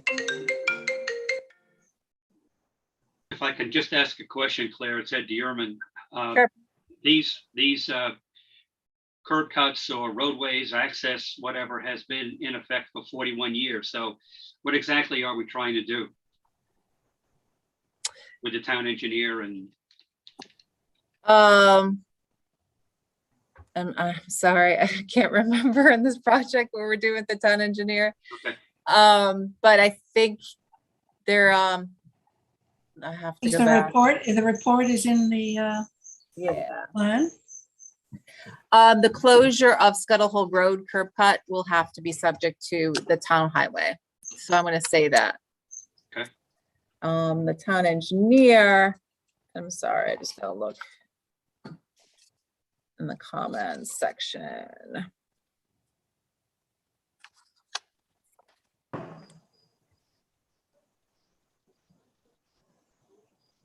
Page Or it just states, yeah, 13, each states that, but the handicap spaces being ADA accessible, and that's all he has to be met in his case. Okay, okay, Okay, so instead of saying see below, we're going to put some verbiage. correct. We're gonna say the town highway department for the closure of Scuttle Hole Road will be required prior to the issuance of a building permit. Appreciate it. If we want to go on, Jackie, if that's okay. Yeah.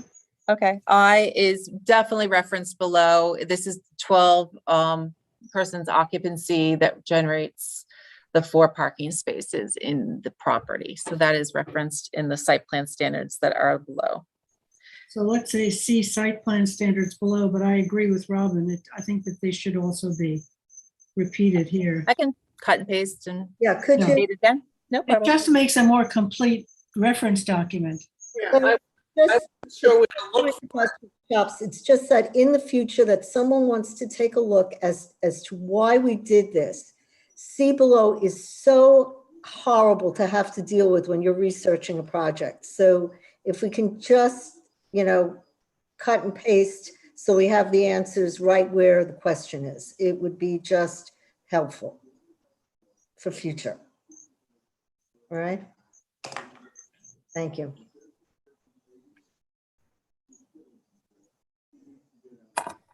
Yep. So adequate buffers and yards Same thing, if you could put some language in there. from the landscaping references below. Mhm. Well, actually, what I say in the report is landscaping shall be added adjacent to the parking lot. Would you like to take a look at this real quick? I can never.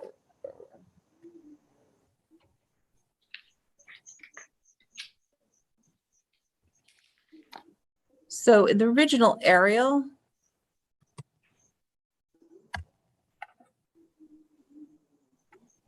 not this aerial, this is recent. There was a row of landscaping right here, which helped to block the building and the parking from Millstone Road.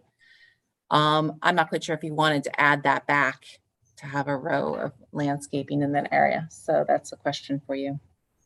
And where exactly is the parking going to be? If you could just show me on, Here, running in this direction, there's 4 parking spaces. Plus a handicap or 4 including? 1 handicap plus 3. Fine. I love landscaping.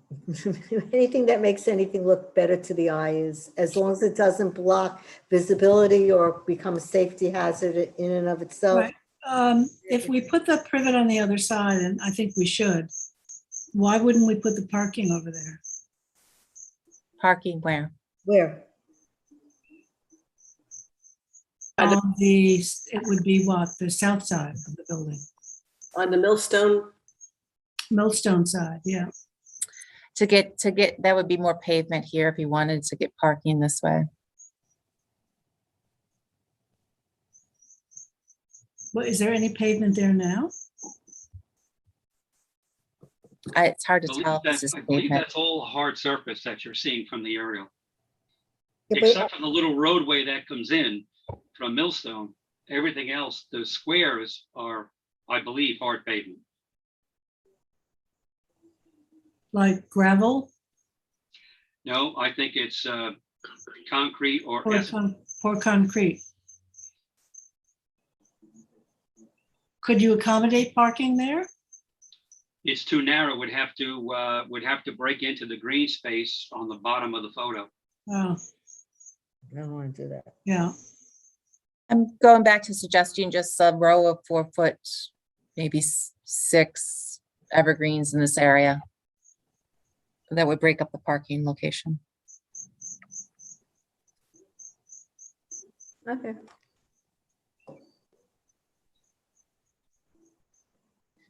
Okay, so you'll add that. Yep.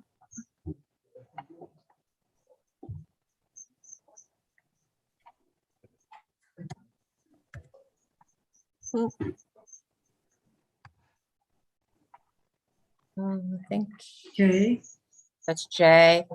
K. There's no requirement from the town engineer. There's no, the sanitary is existing, I think. And then these are the covenants, restrictions related to washing the vehicles.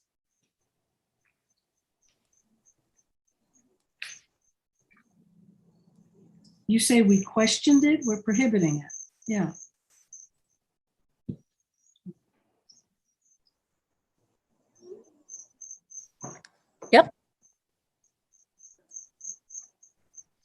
Is that standard met?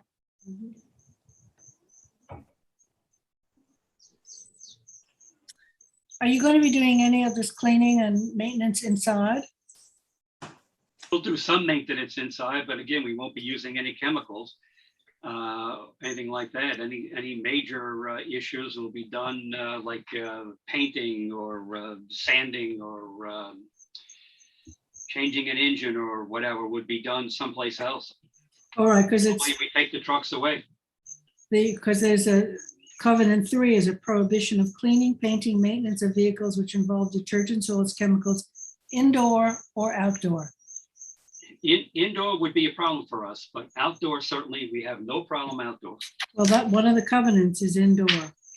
Mhm. And there could be leakage into the aquifer. We're not going to be washing vehicles inside the building. We would take that elsewhere. But they would, let's assume they take a battery out and put it and swap out a battery. That would be done indoors.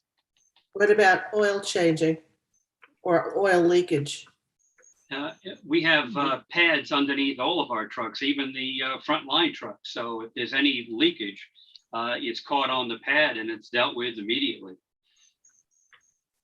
Where do the farmers change the oil on all their tractors and farm equipment? I'm not sure of that, but there are tractors. guessing and equipment inside or outside the their building as we barns. speak. Rhetorical question. So Claire, the standard that you quote, you left off the inside or outside is the covenant. covenant, that's what the covenant says now, right? Covenant says it. I just read it. Yeah, that was because there's a work, I forgot. So I will add that.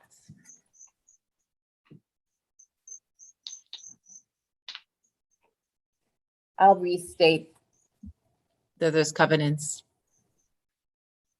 General covenants. And I think your L response says there's no outside display, Right. which says that you can't pull the trucks out and display them for people who visit the museum. It's the way I'm reading that.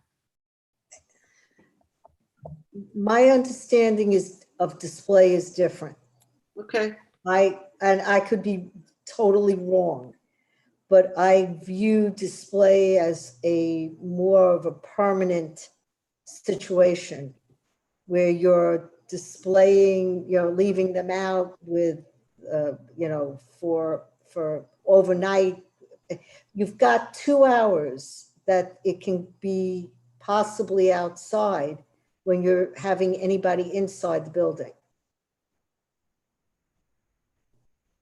I think it prohibits outside display, and I guess I need a definition, but a display to me is much more than just having the truck outside for room purposes. Well, they're displaying it for people. I agree with you that it's a very short time, but I'm using they're displaying it outside for museum people to see it. Visitors. Viewing, yeah. Yeah. Viewing. I'm not, I can't, when we have a prohibition, in all fairness, down to 2 hours a month, I'm having a problem splitting hairs here now. Well, people may be going inside Yeah. those 2 hours. They may not be going outside, but it's the language, and I agree with Gloria. Display says display. Yeah, So, that's and what that's what the covenant language says. But this is display more, I guess we need a legal decision here. I think display is more active than passive. And or maybe there's, with the exception of the limited time when the museum is opened, or something to that effect, then that. I think that would be helpful, right? I think you're right about the whether it's a display, which is active, or something passive like pulling the truck out and sweeping the floor. The truck will be outside while we sweep the floor. That's not a display. That's just a function of a truck coming out, parking in a spot, cleaning the floor and putting it back in. A display is something much more active. And we have no problem with what we've covered so far. We could say the truck shall not be outside except during the 2 hours. And any minor maintenance. Well, I mean, okay. This is.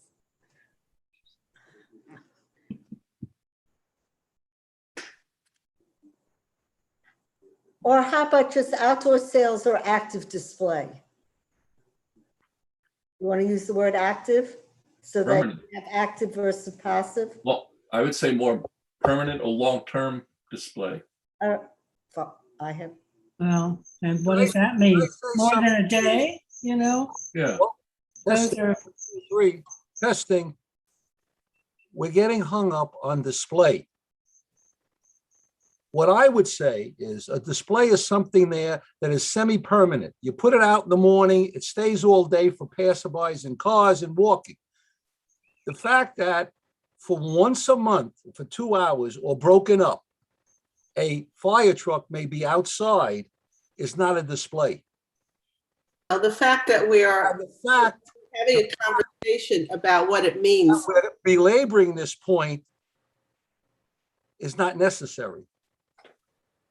If they put the trucks out there, let's say they want to, as he said, clean up inside, that's not a display. Even if they move the truck out so they would have room so people would see the trucks inside, And I'll agree with you, we could do that. I don't even see the necessity of not having people look at the trucks when they're parked outside. But so for some reason, some of the members of the board get very excited about somebody seeing a truck outside of the building. But that's your prerogative. So I'm, this point of display is a waste of time. I'm reading the words and we have at least 3 interpretations of the word display. I'm suggesting that we clarify what we mean. That's all. And I'm saying that you should only relate the concept of display of the trucks being out there when there is not activity within the building.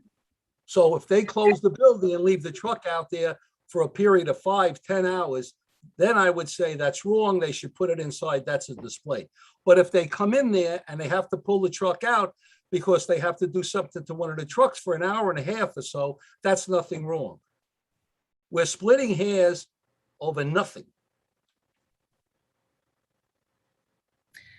And we should make it clear for anybody who's going to give, if there's an issue in the future in 10 years, it's being left overnights. It's there for 10 hours.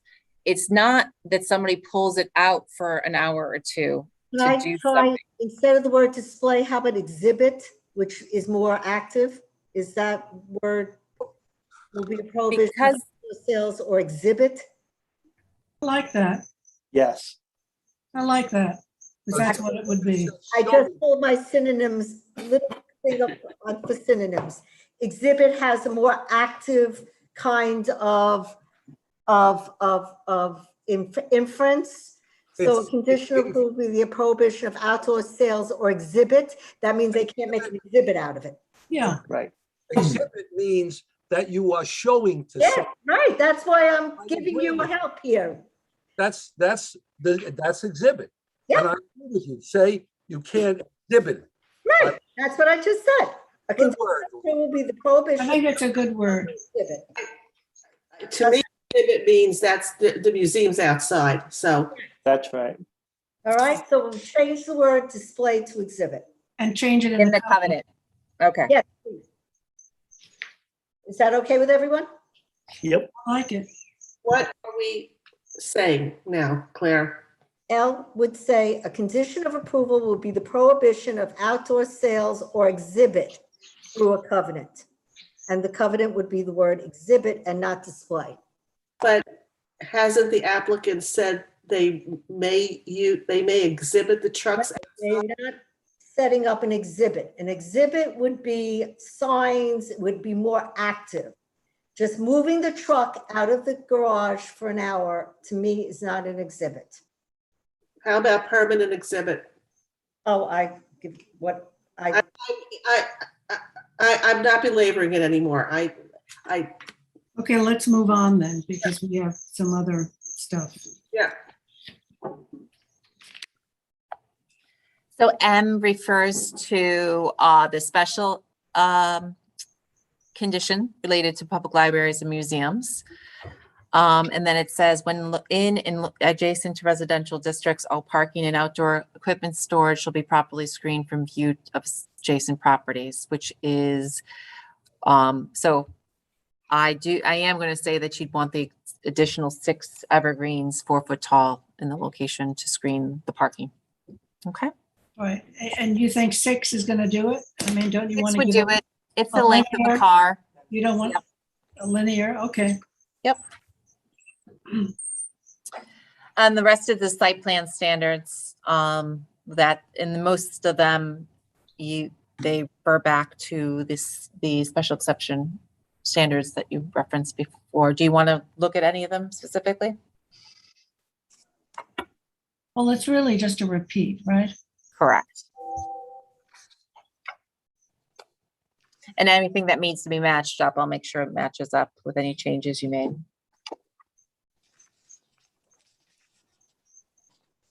You'll have to send us this revised language, so. Yep, I'll send it out tomorrow. Yeah, and did we agree that we were going to put one of the requirements was to get rid of that cold storage, No. or not? Oh, If they did, they'd have to come back. no, No. So have we had answers to my concern about handicapped access to the exhibits? yes. Want to pull up the floor plan again, Claire? Yeah, I think the applicant was willing to, I'm just going to zoom in a little bit here. And we can put this as a condition that this area would be shortened so that this entire area will be free for exhibit. And as he said, that this is not the entire truck. But there Right. will be more room around it. That's important, Claire, that the truck isn't the rectangle. Right. Is in there and probably is no more than probably 70% of the area. Okay. So this area is going to be changed. So I'm going to have this as a condition of approval that he just modifies this slightly so you can get around this space. To create what, a 36-inch aisle, Yes. the full length of the exhibit and going out to the, is that an exit there? It's another There's an exit. This is his main entrance. So he could even label this main entrance. Mhm. This would be secondary. And so what about this cold storage now, this additional space that's not being used?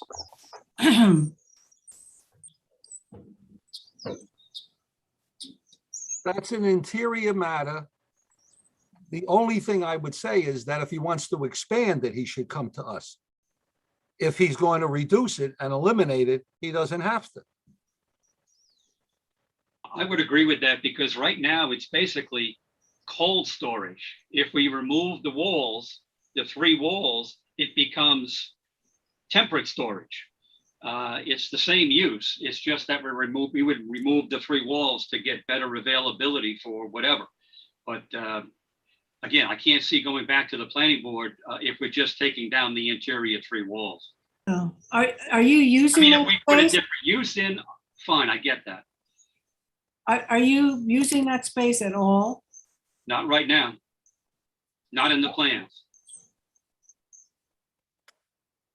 My, It's reserved for the future.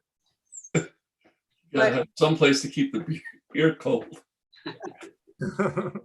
Right. that's what I was thinking, Dennis.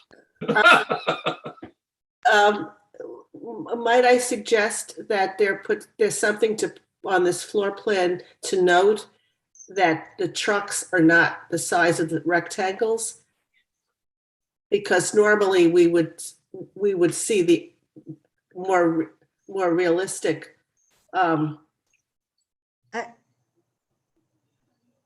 Just so I'm thinking, just to note that. I could go over and measure the 2 trucks that we have. They're in a garage in Bridgehampton as we speak, buried with 4 or 6 other cars that we have to move when we go for these trucks because we don't use them that often. The 3rd truck, the 1952 on the right side of this, the way I'm looking at it, is in a backyard in North Haven right now, shrink wrap. So I could get more accurate measurements for sure. I was suggesting just a note saying that the size of the trucks is not accurately portrayed. They're actually smaller, just so that helps explain that things are not as stuck together as the document suggests. It does. It indicates a maximum. So it would be different if the trucks were larger than that rectangle. Then I would say we should know the measurements. But you're saying, let me finish. That's not. Saying it's less than it. I think they're offering to accurately reflect the fire trucks. So we'll have that as a condition to show that on floor plans. Is that good? I wasn't going to ask to go that far, but that's certainly good. Okay. So I'm just want to go back to the conditions. Beginning, I have some changes, obviously, based on this conversations. So the changes to the site plan, and I'm going to say slash floor plans because it's all one plan. So prepared by a licensed professional, the curb cut closed. I'm going to add the floor plan modified just to show the mobile area reduced to allow 36 inches ADA accessibility to the display area. Accurately reflect the fire truck areas on the floor plans. Add the landscaping to the site plan. Add the highway department as a condition of approval for the closure.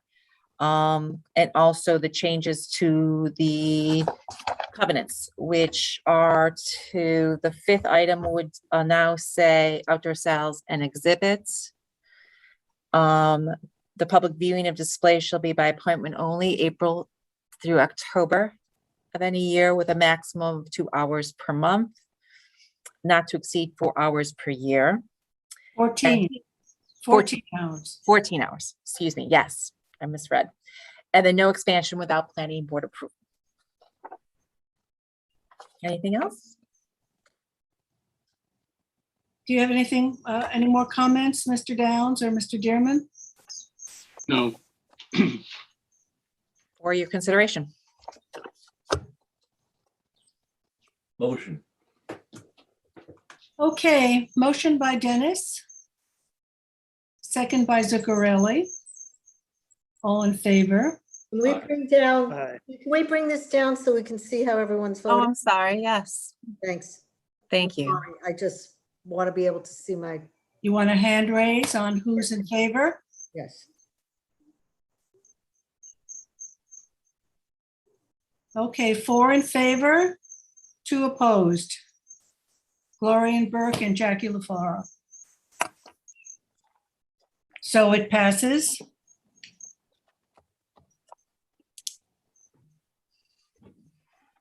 Okay, we are done. We move to item 3 on the And agenda. yes, and can you please, Claire, just as soon as you can, I mean, You'll have it tomorrow. have the language, because voting on something that, I mean, I'm never really a fan of that, but when you vote on something that's not, that has so many changes, you need to make sure. We made a lot of changes, but thanks for a really good discussion. Yes. Okay, Claire, did you say Hampton-based district is off?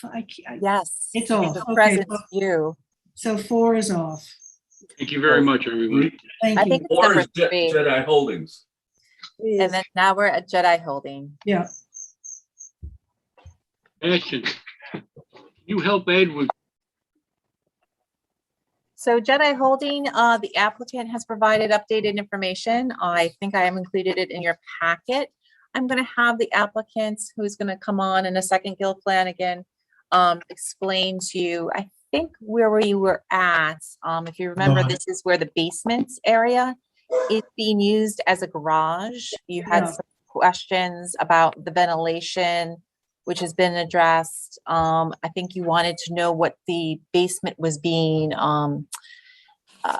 sealed with, that specific information. And so the applicant has gotten his engineer to address that issue. And I'll just maybe have him summarize it. I do have the documents in front of me though, but I'm not quite sure if he's in yet.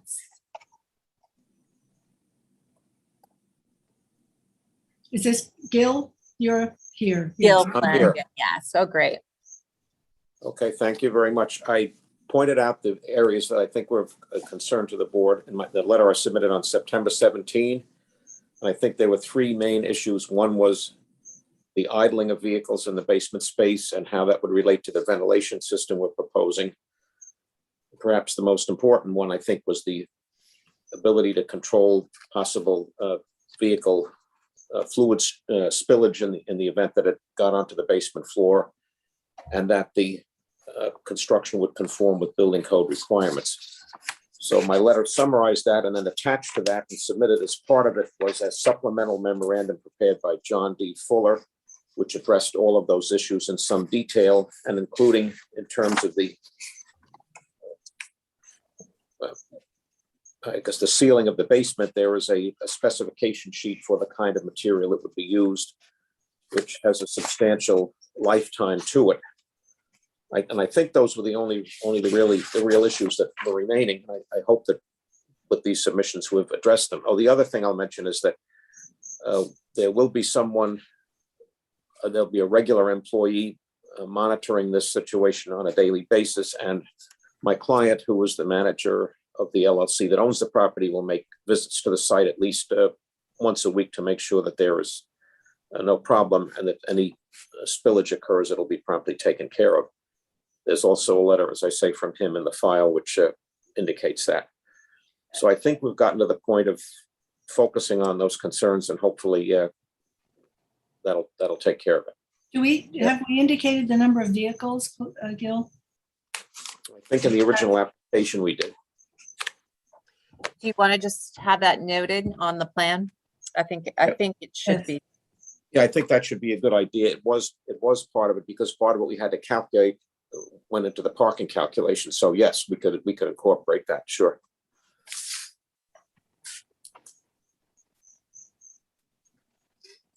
Does the board have any questions? I have a couple conditions related to this. Yeah, can you put it up, Claire? Sure. I mean, we don't have computers in front of us like we do so I we see. are totally dependent on the planners putting up the documents. Oh, okay, just one second.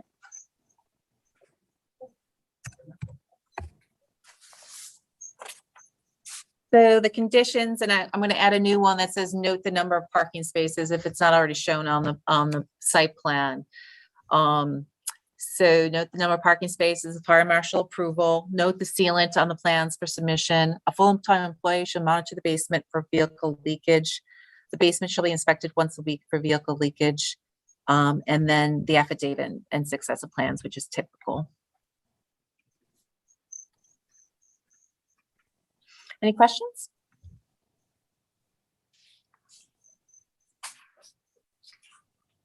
Nope, no questions. Okay. So we're voting on this modification. Please. We have motion by Zuccarelli, second by Gloria, and all in favor. Aye. Opposed, abstentions. Is Dennis here? Dennis, no, so there's one absent and 1, 2, 3, how many are there? 5 of us in favor. Okay, thank you so much. Thank you. Thank you very much. Thank you very much, everybody. Thanks. Moving on, Matthew, to 830 County Road 39, that's the bell ringer. Yes, we have a litany of people to let into Wayne Bruin. We have the Rayner Group. And then also, there's one other person, I believe. Kelly Callbacker, I believe. And then also, I think that's Christopher Ennis, also, which is the owner. Okay, are they here, Charles? I believe Yes, I'm letting them in. Thanks, Charles. You're the best. Stepping away from the computer, I'm still listening. I just need to get some. Okay. There's Wayne. Wayne. And who's from the Rayner Group? I believe the Rayner Group, and then there's also, Wayne, who else do you have? You have Kelly is at the Rayner Group. And Kelly, okay. So just one more, Wayne? Chris Ennis and then Kelly Callbacker. Okay, Kelly is with the Rayner. okay. I'll pull up an aerial for you guys. Yes, and give us Give you an brief overview and We'll get right to it. I know we are pressed. This is 830 County Road 39. If you're familiar with the area, this is Speedway. To the east, this is the shopping center where some Federal Credit Union and is formerly Crust. I'm not sure what the restaurant is now, so you can get your bearings. The application that we're looking at today, I have a draft staff report and a draft decision. It's for a change in use from one office use to one special trade contractor and one office use, which is permissible by code. They're doing some improvements to the parking, and they're also going to improve the cross access in the north west here to connect the two sites. As you can see, this is the site plan, access on County Road 39. cross-access here. There's a right-of-way here on the east where it accesses the back where there's parking, and there'll be some outdoor storage with additional parking in the back, which is gated. And where's that street tree going, Matthew? Sure, there's one here. Okay. If we have floor plans also, which breaks it up by unit. If everybody's comfortable, I'll read through the staff report. There's some changes to the plans that's necessary, but nothing that's too complex. Wayne might have a couple questions at the end, but I'll get to it. Already described the application in terms of SECRA. This is a type 2 action, so no further environmental review is required. The board had a public hearing for this back on August 12th. It was closed with a 10-day written comment period. No comments were received at the public hearing or in writing. Town engineer comments. He did make some notes about the right-of-way, also about the width of the access drive, which shows 20 feet. The minimum per town code is 20. The Suffolk County Department of Public Works also has a higher standard, so we'll need some changes in that regard. Parking, they'll need to show a 24-foot wide travel aisle behind the northern parking spaces. That's on the County Road 39 side. That's the requirement for 90-degree parking. They need to clarify an elevation. That was a minor change, and the engineering fee. Fire prevention, nothing too unusual here. They note the plan has to comply with 505 of their code. They'll need a Knox box, and then they'll need access to the gated outdoor storage area in the back. We did not receive any comments from the Southampton Fire District. The SCDPW did withhold their approval. That's something that's normally required at the building department stage anyway. They'll need to change the plan to show an ADA compliant concrete apron at the access point. There's new standards that were put into place. I think it was either last year or the year before. If you notice, they're doing a lot of work to make those ramps less of a slope. We didn't receive anything from the health department or from the area CAC, the Southampton Tuckahoe Shinnecock Hills. In terms of site plan review, they did give us parking calculations only for an office, which shows that they're overparked. We'll just need the specific breakdown. They show 17 spaces. We'll just need a breakdown for each use rather than completely for office. We'll need one per special trade, which is 1 per 500 square feet of building area, plus 1 per employee, and then also the 1 per 180, which is the office space requiring. But So they have enough or they don't have? they do have enough. Okay. We did the whole thing based on 1 per 180. But we Okay. want to see the specifics of the use that's proposed. I already spoke about the next point, which is widening that access to a minimum of 20 feet, or at least to the minimum width allowable by the DPW, whichever is greater. Do the 24-foot wide travel aisle for the 4 parking spaces on the north side of the building. And then I'm also asking on the eastern side, just in terms of future circulation on the property, to show that they have the ability to do a 20-foot wide travel aisle here to connect the front and the back, just so that we can actually utilize it all as one site. How wide is it now? It looks like it exceeds it. Yeah.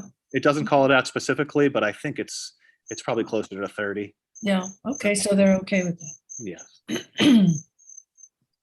Get back to the report. Access to the northern portion of the site is off of 39. They have the right of way on the eastern property line. They're reconfiguring the parking, as I mentioned, to allow for cross access to the west. And then the rear parking area is gated, but they have access off the right of way. A conditional approval will be the submission of a cross-access easement to the parcel to the west and the implementation of the said cross-access. I did make some notes here about the need for cross-access on all these sites, especially on 39. It's consistent with the 1999 comprehensive plan update, the County Road 39. My words here. County Road 39 land use plan, as well as the covenants that were filed for the neighboring property in 2008. Is the one on the west implemented? No, that's where we're going. We're going to the west. We have that property has a cross access, and now we're going to improve it to connect the two. And they'll both be implemented. Yeah, it's just one on the northern side. That's what we're implementing. Right. Already open the west, that's not, correct? Yeah, east already goes to that right of way. West is not open. This is where we're opening it. Yes, right there. That I have just, About that, because I go to the bank there. Yes. Go ahead, Robin. Yeah, Yeah. I just was using a cross-access on another property Mhm. unrelated to here. I would not have known the cross-access was there, but for having turned around backwards and inside out. Is there signage normally that directs people to the cross-access? It depends on the site. I know usually in shopping centers, we'll direct people if it's going to take you to a major road. If it's going to say, oh, like for example, Bridgehampton Commons, I know you guys spoke to internal signage to say, oh, this is where to get to Snake Hollow and then to get to Montauk. It's possible to say, oh, if you want to go, if there's a specific way we want them to go to travel either east or west, say, oh, this way to go, 39 east, 39 west, Tuckahoe. It's just that I didn't even realize the cross-access was there, except that I backed out of the parking lot, out of the space the wrong way. And I went, oh my God, there's a cross-access right into King Common. I don't have to go back on Montauk. Yeah, I think it's site specific. Yeah. But it's interesting though, because it would be interesting to say west-east, the arrows that people depending have access to on how that. we wanted it to be utilized. It's communication is what Yeah, it is. if we could take a look at any possible signage to direct people to cross-access where the cross-access is not easily visible. Okay, I can do or it. findable, but it's just something to keep in mind. Sure. Thank you. Absolutely. In terms of landscaping and buffers, they do show some privet, 12 linear feet in one section and 36 linear feet in another. I'm just asking for that to be changed to something that's evergreen. Privet in this climate does lose its leaves in the wintertime. So either inkberry or boxwoods or the like at a minimum of 4 feet. That'll help screen the parking in the front. Change my page here. There we go. And then I'm also recommending one street tree. In the initial report you got, I did speak to 2, one on each side of County Road 39. However, there are a lot of underground utilities on the eastern side of the axis, so it's just not really practical to put a tree there. So we can get one though, right? One though on the west. Mm-hmm. And then also, there's a transition yard requirement because this abuts a residential zone across the Long Island Railroad. Typically, the easement is 66 feet wide. Looking at the tax map, looking at our GIS, this is a little bit wider. So we asked for 50 feet of a transition yard between a residential zone and a commercial zone, with it starting at the center line of the railroad tracks. That's generally 33 feet from the center line to the edge of their right of way, and then 17 feet on whatever property we're looking at. I measured this on GIS. It looks like it's about 90 feet. So that would be 45 feet to the edge of their right of way, and then a 5-foot transition yard on the property. I am asking that to be screened with evergreens as well, just to note where the yard is and to screen from the residential uses that are across the tracks. There's I believe it's a condo to the south. Some of their outdoor recreation facilities are there. So this would help screen the commercial use from the residential uses. Also asking for a maintenance bond of 2 years for the plantings. Lighting, we don't have any lighting details. They'll just have to show that they're compliant or that they'll be upgraded to be compliant with the code. Dark skies and 3000 Kelvin or less. Architecture, they're not proposing any changes. Outdoor display, they do show an area of 5,698 square feet with an appropriate amount of parking for that, which is 6 spaces. And then I do have a condition of prohibition of additional outdoor storage on site without planning board approval. Drainage, they'll have to comply with all the drainage requirements from the town engineer. They do show the 1 handicap parking space that's required. It'll need to have an 8-foot van accessible width. No additional signage is proposed. Does the board want to review signage when this comes in? I mean, it's really on a case by case. Yeah. Okay. I have that in there. Their dumpster will also have to comply with code and just show that it's screened appropriately with evergreens. Special exception uses. These are just the general standards. Special trade contractor, which is the special exception use contemplated as part of this application, doesn't have any specific standards. The applicant's petition addresses A, the proposed special trade contractor use and office use are consistent with the general purposes and intent of the chapter and consistent with the town's highway business zone. B, plot area is sufficient and appropriate for the use. Site plan concerns is a parcel with it's 27,000 square feet. In the HB zone, you're allowed to have 1 use per 20,000. generally, and then it's one use per 4,000 for office uses. So they meet that with the one special trade and one office. C, the proposed use will not prevent the orderly and reasonable use of adjacent properties, particularly where they are in a different district. The site's located in the HB zone. The property is surrounded on all sides by similar uses. Therefore, it is anticipated that the use of the building will not prevent the reasonable use of the adjacent properties. D, the site is particularly suitable for the location of such use in the town. The use is appropriate and permitted under HB zoning. E, the characteristics of the proposed use are not such that its proposed location would be unsuitably near to a church or school, theater, recreational area, or other place of public assembly. It's not located near any of those. F, the proposed use, particularly in the case of non-nuisance industry, conforms to this chapter definition of the special exception use where such definition exists, or with generally accepted definition of such use where it does not exist in this chapter. There's no definition in the zoning code for general and special trade contractor. It's listed in the table of use regulations, which references the SIC code, and the proposed use is in compliance therewith.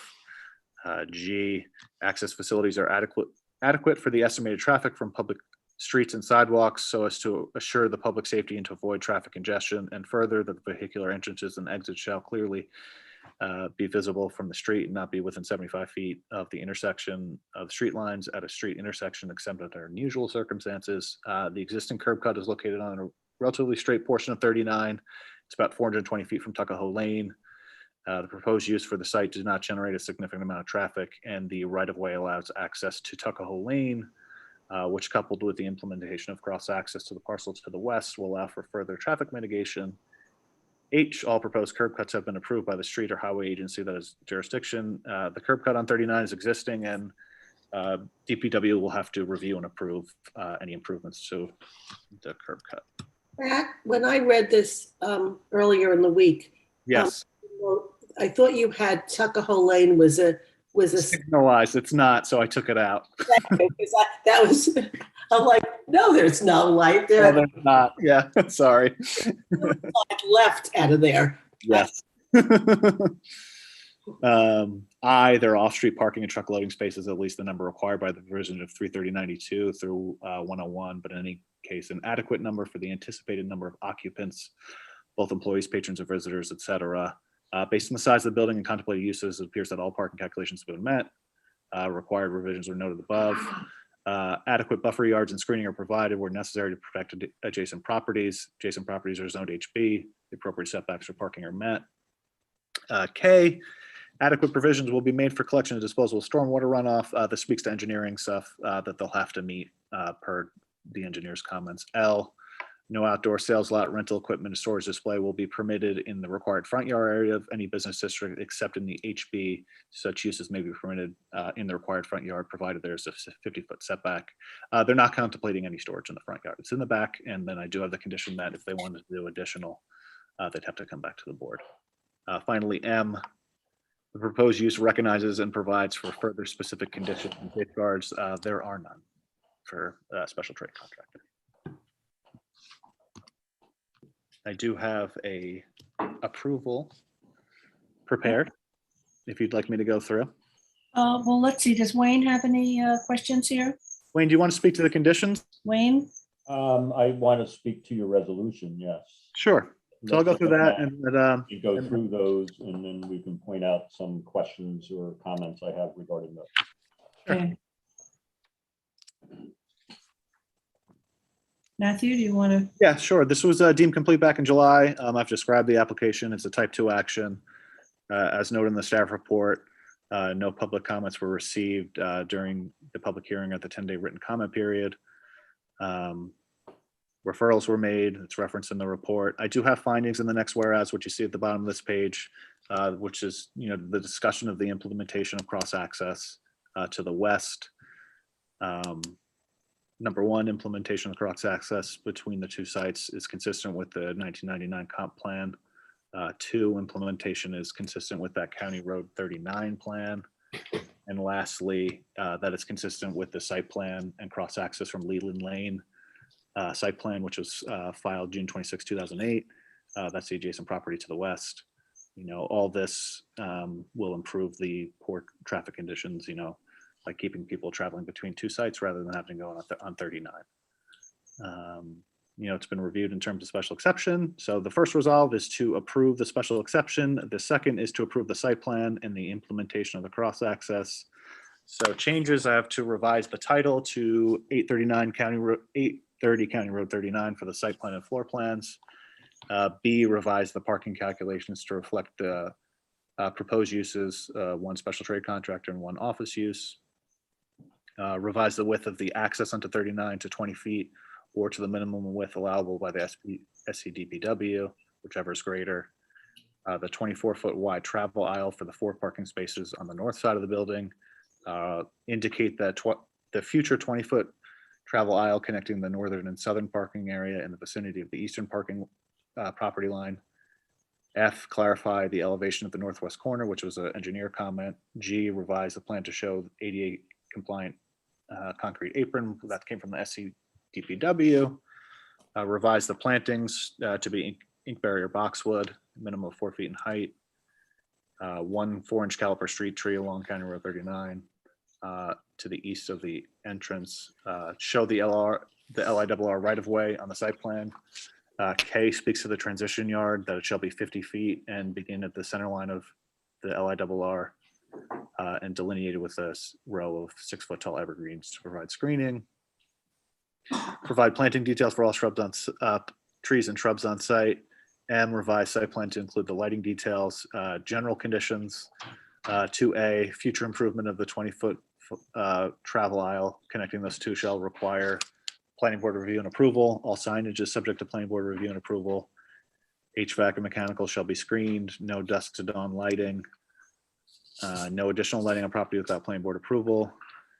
It's got to be shielded, downward facing, and dark skies compliant, and all non-conforming lighting shall be removed and conforming lighting shall be installed. No additional outdoor storage, display, or sales permit on site without planning board approval. Post the street numbers in compliance with fire prevention.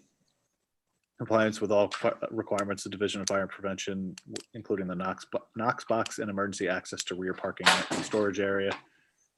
Highway work permit from the SCDPW for the curb cut improvements prior to the issuance of a building permit. Engineering fee, pre-construction meeting with engineering, and then prior to signature, submission of cross-access easement to the adjacent parcel to the west located at 850 County Road 39, subject to the review and approval of town attorney's office. Notarized affidavit, 10 sets of plans, and then prior to CO, a maintenance bond of 2 years. Thanks, Matt. Wayne?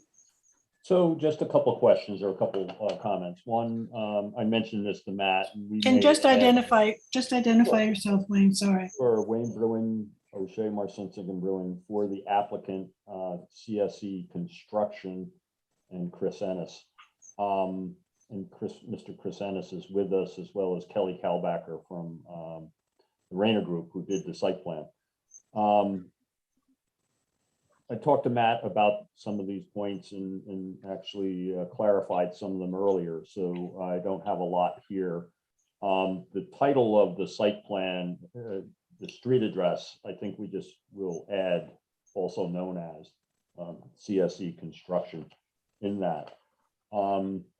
The only other question, and Matt, I didn't get a chance to discuss this with you, is you're requesting that prior to signature of the site plan that we submit the cross-access easement.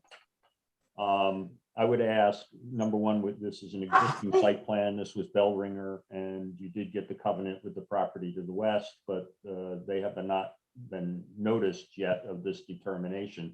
And it may take us some time to actually procure that actual easement from the adjoining property owner, in which case we would hope that we could change that to a requirement prior to the CO. We do have access to the property. The cross access isn't the sole access to the property. So the other thing is we're not building anything new. All the site improvements are essentially the only thing we will be doing to the property. But more importantly, our client is only in contract at this time. And one of the conditions of the contract was this approval. So there will be a time we might not be closing for 60 days, 60, 90 days from now. And your site plan approval, as you know, is only good for 90 days. So we're going to be chasing that.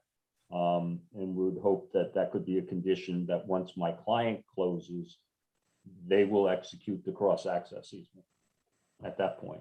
So we're only asking that to be changed and make that a condition prior to the CO. We've done it before on different sites. I mean, it's just a little bit slower. I know we want to make sure this gets implemented. We don't want to lose it. Anthony, We would get the CO for Prior our to CO? units without it. I think it's probably fine prior to CO. As Wayne said, they're not going to get the CO without it, so. Yeah. Nothing else, Wayne? We can move No, this? all, Matt and I and You've worked it out? previously, we had the pre-application with the board and the Rayner Group has been in consultation with Suffolk County DPW. Interestingly, the county was the one that put in all the curbs and sidewalks along County Road 39. However, they're now asking everybody to revise all the work they did because they've now adopted the state rules, which are different from what the county used, including some of the slopes related to their handicap access. So they're going up and down the highway now trying to correct all the work they did. So we're in consultation with them. We understand that requirement. What we don't understand at this point, as Matt properly put in the condition, whether the width of the access will be 20 feet or 22 or 24 feet. We're not sure exactly, and we'll work that out with DPW. Okay. So, thank you, Wayne. Thank you, Matt. So do I have a motion to approve this? Motion. By Dennis, second by, let's say that Gloria, and all in favor? All. Opposed, abstentions, 5 in favor, 6 in favor, right? Yes, we're all here. Thank you. Thank you.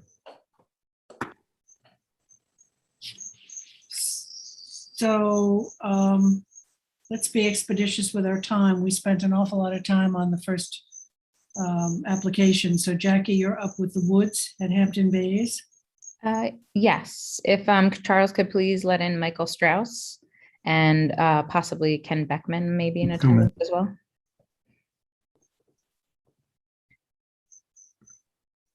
Okay. Give us a quick overview and a map. I'm getting it now. Okay, so here's the aerial. This is 125 Old Riverhead Road. I am very thankful that we reviewed this 2 weeks ago, so we can go over this pretty quickly. Here is the overall subdivision map that you can see before you with 20 lots. The 2 affordable housing lots are 18 right here, 20 right there. So you can see that clearly on your screen. We've got open space here and open space here as well, which is keeping your character along the road. Thank you. So I'm just going to scroll through the subdivision plans. This is the revisions that we received. So this is like a nice clean copy of the overall subdivision map. And I'll just get to the approval. Thankfully, we reviewed everything as we discussed last week. The Suffolk County Department Health requirement was waived for the completeness review, but that is our #1 condition on the final conditional approval. This was a type 1 action, and we already adopted a negative declaration in the preliminary stage previously in May of 2007. So we are consistent with that secret review. The 20 lot yield represents a reduced yield. We established R15 zoning for the subdivision lots for 1 through 20 based upon the proposed lot size. Park requirement has been waived based upon the open space and the applicant providing a constructed walkway that will be ADA compliant to get residents to Red Creek Park. Public hearings were held. The application is in agreement. It is a receiving area for Central Pine Barrens, so I noted that, although this is a reduced yield as we would have permitted 26 lots and it could have received more.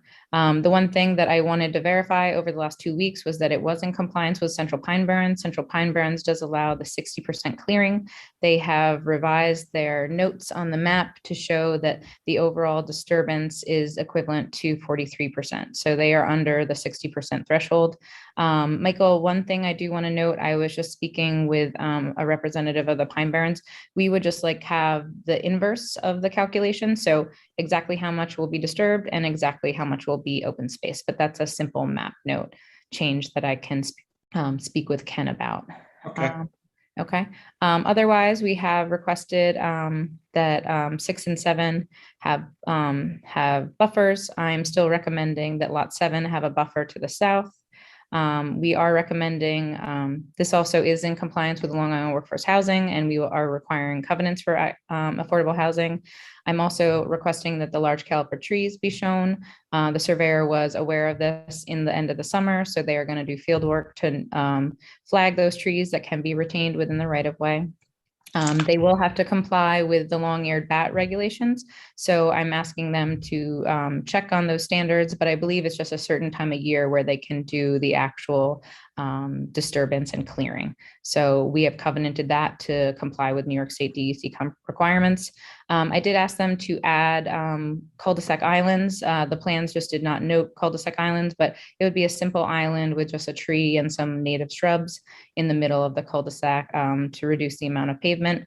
The one modification I was going to ask to one of the lots is on lot 7, which I'll just show you very quickly. Lot 7 has a trail that the historic trail goes through it. So you can see it nicely on this one. I'm just asking if we can at least modify this lot line a little bit, maybe make it go glide more like that. So we can retain that segment of the trail, which will be able to be accessed. So- Jackie, did you say it was lot 15 you wanted more buffer space? No, I think it's lot 7 as well, actually. See how these all have buffers? Yeah. I would like this one to have a 25-foot buffer right here, just to reduce encroachment into the open space. Yeah. Thank you, Craig. Thank you. Yep. And then just moving on. So we went over that. Whereas, you're up to the whereas. Yep, we're up to the whereases. So fire prevention had standard comments. So they are compliant with the 3 fire hydrants. Hampton Bays Fire Commissioner has recommended that they have fire hydrants every 500 feet. The applicant also, I did just receive, and I was sorry I wasn't able to get into the resolution, but just yesterday I got comments from the town engineer. So most of these items have already been addressed, but they will still have to comply. There's still a minor revisions that are necessary. And Michael, I will forward those to you either today or tomorrow. Superintendent Highway wanted to the 26th. Last time we discussed that the 26 is not a viable necessary option for this. We will retain it at 24, but we will ask for all of the curbing to be mountable. So we just want that to be consistent on all of the plans. And here I just made a finding with the Central Pine Barrens about the road to keep it narrower in this case to reduce the amount of disturbance and clearing. Let's see here, and I just made a finding also about mountable curbing. The Conservation Board, we did review this, so they are in agreement with the reduction of the loop road, and that they made us aware. Sorry. It's Mary Ann Strauss. Michael's on at the hearing. Sorry. So, and this is the long-year federal requirement. Do you want to talk? If I need him, I'll call him. We're okay. Okay, He sorry. said if he needs you to Sorry. give call, it's fine. Okay, thanks. Okay. I'm sorry. I was just, Ken Beckman was calling in to say he couldn't get on the hearing. I told him, okay, I'd call him if we needed him. Okay. All right, so these are the comments from the Pine Barrens. We did review these. So the revised calculations that I reviewed do show that they're in compliance. I am just going to ask that they provide clarification for exactly what is staying open space and exactly what's going to be disturbed so that we have it basically in the inverse, because right now we do have that note, but I want it to be clear. And then if you guys are okay with that, I'm going to add that as like a condition, like number 3. For the revision to the clearing restrictions, just to make sure we have it very clear, noted on the map. And so condition number 1 is that they receive Suffolk County Department of Health approval prior to filing of the map. and that we, a copy of the Pine Barrens credits they're utilizing and the covenants that are required, that they retitle the subdivision map to show that it's a reduced density planned residential, so that's a reduced density cluster. I'll add in the clarification of the clearing notes above 3, so that'll be the new 3. This is the standard acknowledgement to allow the owner to sign off and understand that they have inspections and requirements that are necessary during construction. We are asking that all debris and refuse be removed from the open space, and that a split rail fence be erected on the residential boundaries, that the road says it's to be dedicated to the town of Southampton, just specifically, just tweak that note. Open space to be dedicated prior to signature. Applicant shall show and note the proposed water main size and location. Submission of contract proof of payment to the Hampton Bays Water District. Submission of payments from Lightbound and Cable for those contracts as well. Final road and drainage plans, I just bulleted this out for all curbing to be mounting, that the casting and leaching pools be set at grade and not be buried, that 25-mile-per-hour speed limits be erected, and that large caliper trees be shown in the shoulder of the right-of-way. And the street tree plan shall be shown on the road and drainage plans, again with the landscape cul-de-sac island for our review, and the split rail fencing. A lot of times with split rail fencing, based upon the timing of development, we do ask that that be bonded because it can't always be completed initially, since this is in the middle of the woods. And just to let them know that they have engineering inspection fees as well that will be required. So the next one is compliance with town engineer approval. Town engineer approval and signature of 6 copies, construction of the roads, or submission of a performance bond, preparation of performance bond estimate, setting the performance bond amount, which is handled by our town engineering office, setting of the review fee, reflection of the review fee balance, because some was paid previously at the other stages of prelim and final. And then we're just asking for the following map notes. So this is for the long-eared bat, fertilizer dependent vegetation, and compliance with aquifer protection, and that all lots will be subject to R15 zoning. Moving on to the covenants is that all lots are subject to R15, 1 through 20. To be clear, no further subdivision, no lot line modification without planning board approval. All utilities shall be underground, no utility poles for overhead utilities, compliance with the New York State DEC for the federally and state threatened long-eared bat, clearing restrictions for the aquifer protection, which is 60% on each lot. That's noted in the table. 15% restriction for fertilizer dependent, affordable housing covenants for 18 and 20. Now this I would like to discuss with the planning board. We have certain cases where affordable housing lots were not always constructed. So on this, we want to link at least 1 unit to 5 C of Os of market rate. So I consulted with Kathleen on this, and I have it reading, no more than 5 market rate lots shall be issued certificates of occupancy unless a certificate of occupancy has been issued for one of the 2 affordable lots. Thereafter, no more than 10 total certificates of occupancy shall be issued until certificates of occupancy have been issued for both lots. And I'm sorry, there's 1 or 2 typos in there. So that way, basically, once 10 are built, the 2 affordable will be built. So that way we ensure that the affordable units are built to town code standards. Installation of the fire hydrant. Dennis has a comment. Oh, sorry, I couldn't hear you, Dennis. I support the intent, and maybe Kathleen needs to weigh in here. This presupposes there's going to be a single builder building everything out. If these lots are conveyed to individuals, you could conceivably have a party that has no control left there holding a parcel, unable to get a C of O. That's a good point. Thank you, Yeah, Dennis. that's a good point, Dennis. So let's. So the applicant was aware of this covenant. I did send him the draft, but Michael, can you speak to whether the fact that So I actually had a long conversation with Kara Bach today, just so we can hit the ground running and be ready for it all. I can tell you for sure that Campo Brothers Associates will be building the entire job. The vast majority of lots are already sold. If the board wanted to make that 7 and after 7 and 12 just for a little more flexibility, that's fine. We don't really have a problem with 5 and 10. We're going to submit a plan for Kara to planning to have them look at what we're proposing to build, just to make sure it's okay. Then we're going to get in touch with the Long Island Housing Partnership and have them start, based on the plan and so forth, any kind of lottery to have things set up, be ready. And we're going to construct the house and be ready to transfer one within the first 5 and then the next 10.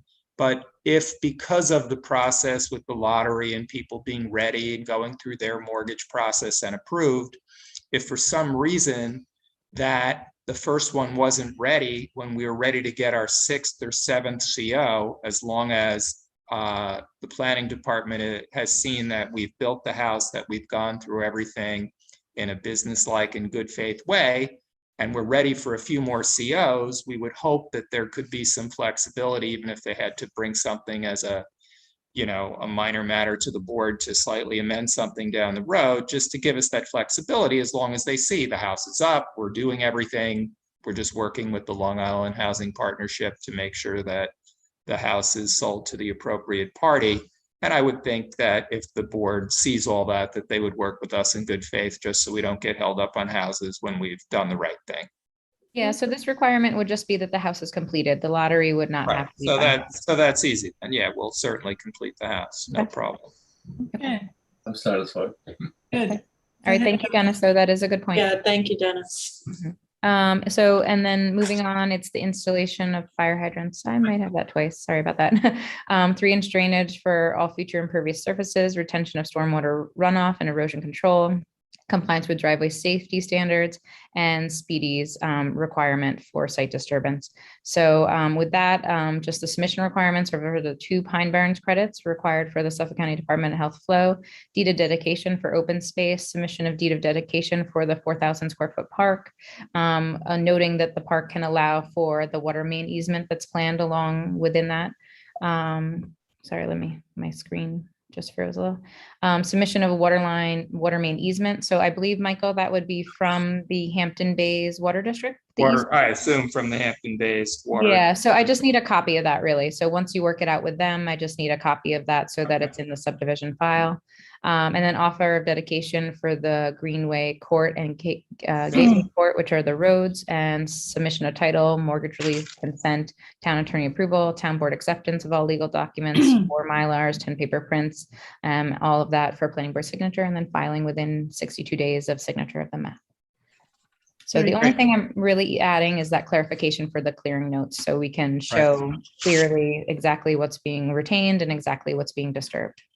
Question, that little hiccup that we had with the Board of Health, did that ever get resolved?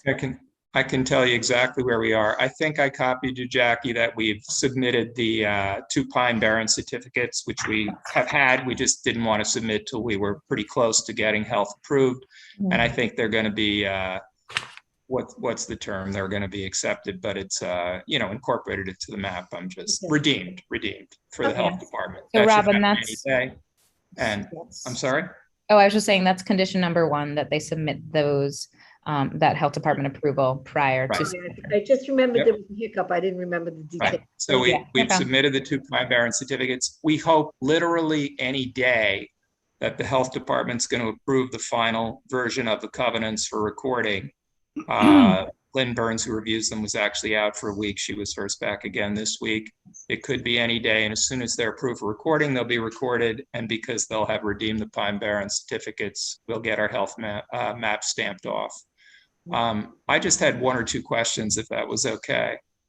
What generally is the time frame for the engineering department coming up with the bond amounts? Because we'd like to submit the bond so we can give you the health approval and get all our ducks in a row to be able to get permission to start the public improvements. They are actually fairly expeditious once the road plans have been approved. So once the road plan has been approved, that allows them to provide a detailed cost estimate, and then it comes directly to me. So I can provide that to you, and that will be the amount of the final performance bond. And they will note any fees that have already been paid. And I assume that's pretty close. Yeah, I will send you the revised memo that I got yesterday, but there was only a few little cleanup items based upon my review yesterday. So those can be cleaned up, but some of my resolution items have been requesting revisions to the road plans as well. So those all just need to be noted, but I know you're aware of most of them. Right, great. And then really, I think the only other question is the issue with the long-eared bats. As you know, conservation didn't come up with those comments at preliminary. They just did prior to final, or we would have looked into it sooner. Our consultant is doing that, but from when he submitted, it's going to be about another 4 weeks till they tell him whether we're within a nesting area or partially within a nesting area or completely outside the nesting area. If we are within a nesting area, aside from maybe just a little open space or a lot or two, we are going to want to try to clear everything in December, January, and February. But there may be some restrictions based on SWIPs and inspections and stages. And if that were to occur, we'd just really like the town to try to work with us. And of course, we'll get anything done inspected any way we need to, so we can do all that clearing, because you have such a narrow window. And otherwise, if it had to be done bit by bit, would drag on for years and years. Since getting a permit to do it at other times is evidently impractical. Yeah, I think that can be accomplished. So we'll check back in when it gets closer to that time and see where you're at. And then if you need any authority from the planning board, we can bring it back on the agenda. That's great. And, hopefully we're going to be outside the nesting areas and so on. But other than that, we're totally fine with the approval, and we would respectfully request that you grant us your approval, please. Great, thank you. Any questions from the board? If not, can I ask for a motion by Robin, second by Zuccarelli, all in favor? Aye. Opposed, abstentions, 6 in favor. Thank you. It is approved. Thank you. Thank you very, very much. Really appreciate it. Yes. Have a good night. Thank you. Thank you. Thanks, Michael. Thanks.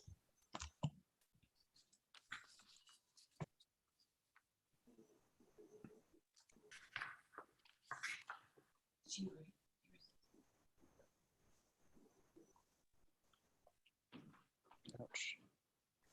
Did we lose Jackie? Did she freeze? Yeah. I Jack? think so.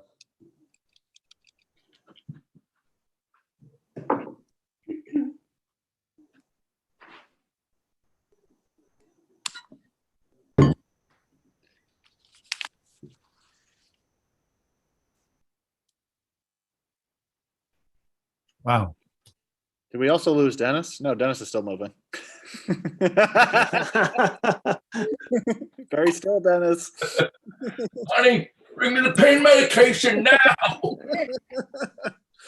May I take a 2-minute restroom break? Yeah. I'm just gonna run away real quick. Jackie. Too much information. Yeah, too much. Go ahead. Jackie, you're on mute. Sorry, was everybody frozen? No, just Yeah. me. Okay, let's try to move this along as we can quickly. It'll be very Matthew, the Perez, Freeze project management. project management. Yep. I did speak with Lori Wilshire, who's the applicant's representative today. She was in our office. She was going to try and she didn't have any issues with the approval, so I'm going to run through it. It's pretty straightforward. Okay, good. Just a lot line modification. This is 1005 and 1017 Noyak Road. You can see the arrow here. It's these two properties in the R15 zone. There we go. As you can see, there's a lot line modification. It's just proposing this small area here to go from parcel 1 to parcel 2. This is another issue. We've seen a couple of these. It's a map that's not recognized by the health department, but it's been done by deed. So we're essentially correcting in recognizing something that already exists. We received this back in February. I described the application, as I said, 1,745 square feet from parcel 1 to parcel 2. As a result, parcel 1 will be 26,000 and change, parcel 2 will be 28,000 and change. Public hearing back in July on the 22nd, closed with a 10-day written comment period, no comments received at the hearing or in writing. Engineer had no comments really with this, only to recommend a requirement for 3-inch drainage, fire prevention. noted that it doesn't affect any emergency vehicle access. Conservation Board did note that this was in what is described as the, I think it's close to Woolly Pond, Turtle Cove watersheds. They're tributaries to Large Peconic Bay. It's an estuary of natural significance. They did notice that there's large trees on the property. They should be preserved to the maximum extent practicable. Did not object to the application as it's not creating any more density. We didn't get comments from North Sea CAC, the Health Department, or the North Sea Fire District. It's type 2 pursuant to SECRA. We just have our standard findings for a lot line modification. As I noted, no comments were received from the public. The transfer doesn't create any new lots. The transfer doesn't create any new nonconformities. That's a number 3. So that's our criteria for a land transfer. First resolved is to waive further review. Second resolved is to approve the transfer. I do have several conditions. The map has to show the resulting configuration. Revise the title to lot line modification of Paris Project Management LLC and Reed. Indicate the prep date when the map was prepared and the subsequent revisions. They'll have to add the surveyor's note as well as the approval note for signature. We have covenants for no further subdivision without planning board approval on all lots, and no lot line modifications without planning board approval on all lots. 3-inch drainage as well. They'll need health department on the final map for signature, 3 draft deeds prior to recording. Executing the property transfer via 3 deeds, 1 transfer deed and 2 conformatory deeds. File those deeds at the clerk's office. Submission of a lot line modification map, which gets filed as a miscellaneous map. Abandonment of the underlying subdivision map if required. Town attorney approval of all legal documents, title certification, mortgage consent, 10 copies of the map for signature, and submission of all required items in 180 days. Okay, are there any questions on this? Nope. Okay, so Dennis moves it and Gloria seconds it. All in favor? Aye. Opposed, abstention, 6 in favor. Matt, Claire, Kathleen, are we, Mike, are we up against a time situation with this concern? Because if not, I'd like to hold it to the end and just get some of the other items done. The town board public hearing on the scoping is Tuesday night. Then we have a secret. I would deadline. suggest, this is the situation when we have 60 days to adopt a scope, the town board. And your comments are very important. You had a whole list related when you declined lead agency in the matter. But I thought it was thorough, but you could do it on October 14th. That leaves very little time. The town board has to adopt this on the 26th of October in order to meet the Well, requirements. I mean, if we can put it off, I would say yes. I mean, otherwise we're going to be finished with this at 7 o'clock. So, and public hearing do starts. you want to take a quick look at your comments and add anything else? Yeah, I mean, Oh, Claire, I went through it and I had a whole bunch of questions about sustainability issues, but then when I read further into the document, it seemed like you had caught most of them. But that was a one-time read through. Okay. Well, what's the board's preference? I would like more time to actually go through it in detail than we have time for. So Well, let's, just go ahead. I would say let's put it off till our next session. Okay. We can send you some questions if we have them That ahead would of be fine. time, and then Mike, if you have anything that you want to send to us, do that. We may have something to send after the town board meeting on the 28th. Or at least more to discuss. I don't know if I have anything to send. But there, emphasize the deadline of October 30th is quite significant. Okay, so we're going to extend this to, You don't have to extend anything. if Is you it want to just town? table it till the next meeting, we'll Table it. discuss it on the 14th. But just know that you should adopt something if you want to add your And- comments to the scope at that time. Okay? Okay, is everybody okay with that?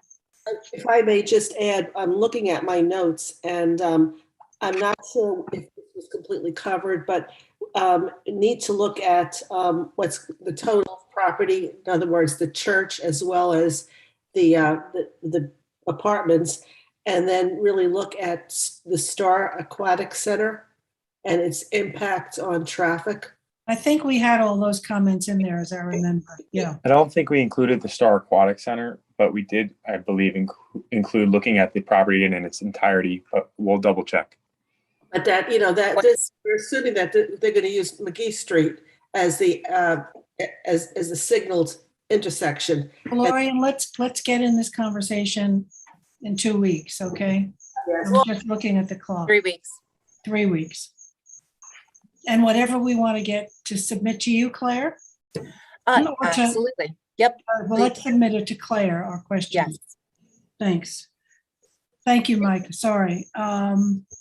Nope, no worries. Thank you. We have site dispersed, 3 site disturbance issues. So if we can quickly go through those, then we have 2 completenesses and 3 or 4 extensions. So I think if we're expeditious, we can move through this.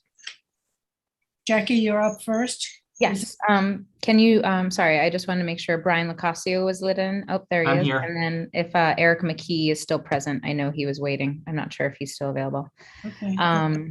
But yeah, so let me share the screen. Give me one moment.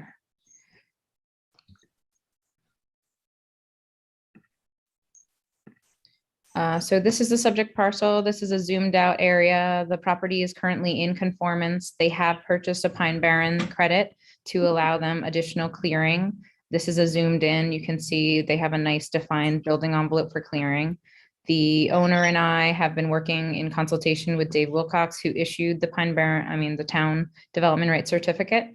And the survey shows the additional clearing that is proposed. But with this letter, he is entitled to 25%. He is asking to extinguish the full development right that was issued by the town, which would give him an additional 23,000 square feet, which would total 49.89 square feet of additional clearing. This is the development right that he would be utilizing. And I went over the calculations with Dave Wilcox based upon the issuance letter earlier this summer, and I do have a resolution prepared. The applicant's representative, Brian, is here to explain the situation. And I'll leave it to you. Good evening, Brian Locasio. Good afternoon, I should say.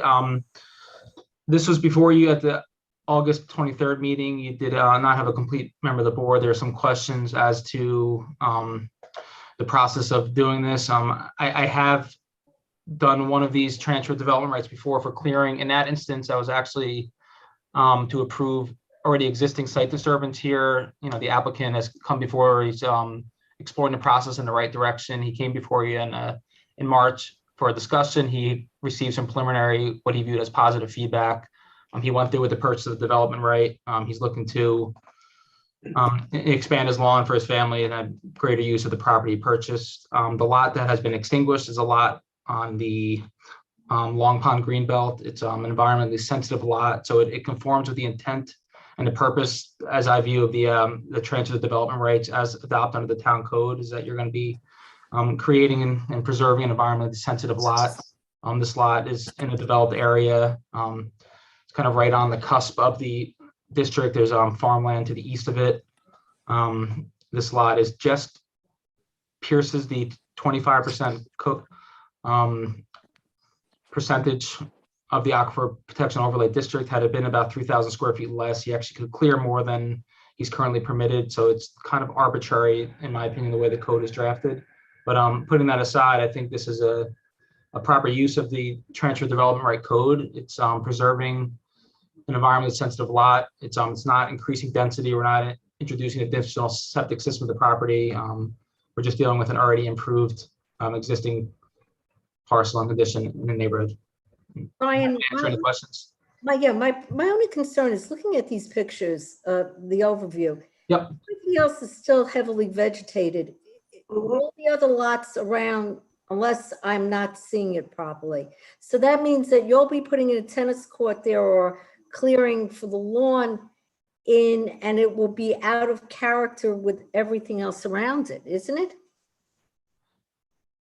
I mean, maybe there's a lots in the immediate vicinity of it, but again, these rights have been stripped from another property, so we're still preserving the overall intent of the Aquifer Overlay District, or preserving the existing clearing in the greater area. I'm just looking at the nature of the community. The community seems to be still heavily vegetated. I don't see that kind of clearing or attempts to clear anywhere else, unless I'm missing it. I mean, directly across the street, there's significant clearing, but I mean, on the immediate neighbors, there are not, but I don't know if those neighbors have explored this option of purchasing a development right for this right. A financial option, not everybody might have the option to. I'm just looking at the character of the neighborhood. Am I looking at? I mean, it's nothing, you know, we're not proposing any additional clearing along the street side, so there's going to be no visual impact from any, you know, public right of way, from any, you know, vantage viewpoint that any reasonable observant other than someone overhead would see. Or So from views from the back? Yeah, Jackie, put the overhead, there'll still be significant screening along the property line. Is that what you wanted, Gloria? Yeah, and what's the house what's behind them? To the left. Right here, it's a large house. All the improvements are down here. There's a tennis court right next to this lot. I mean, literally touching this lot. Sorry, this is a tennis court directly adjacent. This would allow them to have clearing approximately here. That's why I was showing you the survey. They aren't proposing any clearing along the street. And this is the area that they're proposing approximately to clear. And I know a survey was previously submitted that did show a tennis court. That was more for illustration purposes. We're not here seeking your approval of a tennis court. We're seeking the approval of the additional clearing through our purchase of the development right and the extinguishment of the development right of that property along the Bridgehampton Sag Harbor Turnpike. Again, it's a waterfront lot, environmentally sensitive. It's on a large tract of preserved land. So you're kind of extending that tract that the town is forever preserving. So I think it fully embodies the intent of the transfer development rights. It's supporting the value of these development rights. What are we clearing? Trees, underbrush? What are we clearing there? Well, our definition of disturbance is disturbance of any three of those. So he doesn't have to clear cut anything, but it would allow him to have additional room and space. So he could take the trees and leave the shrubs, or he could, you know, it's allowing it. But this is, you know, solely extinguishing a development right that was issued by the town. Jackie, are there any trees in there or anything we should be more sensitive about clearing out? I actually did go there in the spring. It's primarily oak forest. And they are preserving an offsite parcel sensitive, which is important, I think. And half of this lot is still going to be preserved. It's not like we're clear cutting the entire lot or removing all natural features from this lot. So okay, consideration there. Jackie, could you just give me the percentages that are cleared now and what the development right? It's currently cleared at 23%. It's right here, Glorian. Yep. Do you see that right there? Can you see it? I could zoom in a little bit more if you need. Do you see it's the subject parcel is 92,000. So it's just over that 90,000 threshold that would have allowed 35%. It is currently cleared by 23. Actually, it's not even over cleared. It's 21,250, which is allowed 23. With the development right, I went over the clearing restrictions in depth with Dave Wilcox, which would allow the additional 23,053, not quite 25%. So you'd be allowing 49.89, very specific to the development right credit. And it would allow him at the end of this to have 46,209 square feet. And how much are you intending to clear? To the limit? Brian? I mean, I don't know the immediate intent to clear, but I mean, we're looking to secure the maximum allowable we can under the development right. That's what it yields. That's what we purchased. So that's what we're looking to obtain on the property. Just trying to get a feel. Yep. I don't May I believe there's any speak? immediate attempt to immediately Yeah. clear this whole area, but that's just an illustrative purpose to show what this lot can yield under this transfer. So that would be if I just did quick math. I think it's 50% clear. Yeah, it's 49. 49, yeah, it's 49 just and under change. 50%. Yeah, all the calculations are on the. Yeah, it's right here. Yeah. And it would fully extinguish this right instead of anything being left over to sell to another entity. So it would extinguish this credit in its Right. entirety. Okay, are there any more comments on this? So I have a resolution with findings, and then I just have as conditions, Jackie, just the filing. Sorry, I don't know why the computer's like freezing. It's been a long meeting. All right. I could just May get- I speak? Can you hear me? Oh, Eric, yes, sorry, we did not know you're present, but you may speak. Oh, no, sorry. Yeah. Yeah. So, as you know, my property is, somewhat disadvantaged from, the way the clearance code are drafted. So I'm 3% larger than the 90,000 square foot bracket. So as a result of that, I don't have the numbers in front of me, but it's almost 9,000 square foot less than a property 3% smaller than mine could clear. So, as you can see from the survey, I have a reasonably sized property, but I hardly have a backyard, and I have 2 kids, and so I was searching for a way to be able to get larger backyard for my kids, and this is the property development right that I found that was that was most affordable to me, really. And that's what it is. Now, the reason why I bought this property is because of all the woods. So I like the woods. I like the fact that what we see is green. So, I don't know exactly how much I'm going to clear, but this is what my development right, allows me to do. And so this is what we put in the survey, but I don't know that I'm going to do all of it. I don't know what my options are to, maybe because, the plan was to, maybe clear up some yard and, is this too much? Is this too little? And just sort of slowly go trying to figure out, how much can we clear, have a reasonable sized yard. But we do like the fact that we see green, and we don't want to see our neighbors. So we do want to keep woods. But, what we're showing you is what the development right allows for. And so as far as I understand, this is what development rights are for. So, we're just, presenting to you what we'd like to do. And really all this is about is trying to, have a bit of a backyard. So.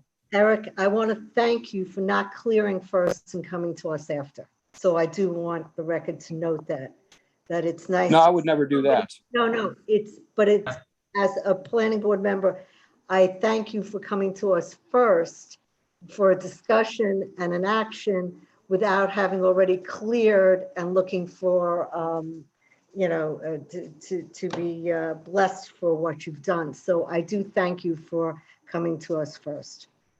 Thank you for saying that. Okay. So no more discussion. Can we have a vote on this? I'll move it. Moved by Robin, second by Dennis. All in favor? Aye. Opposed, abstention, 6 in favor. Somewhat reluctantly, but. Matthew, can you do these pretty quickly? Oh, very fast. And Rosamond Wolf, lot 4, Yeah. Give me one second. re-veg plan. I think I lost my, hold on, I just gotta log back in.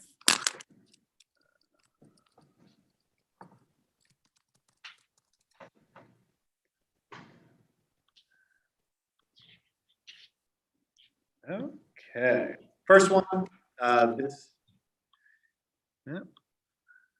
is 12 Fairway Court up in Noyak. This is adjacent to the Noyak Golf Club.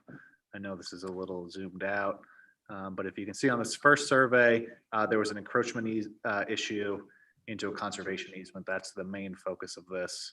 As the pool area and patio were built in here, they have to revegetate. So you can see on the next plan, they've done that. They're moving the pool, revegetating the easement, and they're making up some other areas where they've already overcleared as well. They're moving the pool? They moved the pool out of the easement, yeah. Wow. Pretty standard. They went beyond their 20%. So this is an approval just with our typical conditions. They get the 1 year now with a 6-month extension. Okay, any questions? Oh, we're holding the C of O on the C of C on the pool till the re-veg is Yep, done? nothing gets closed out. Okay.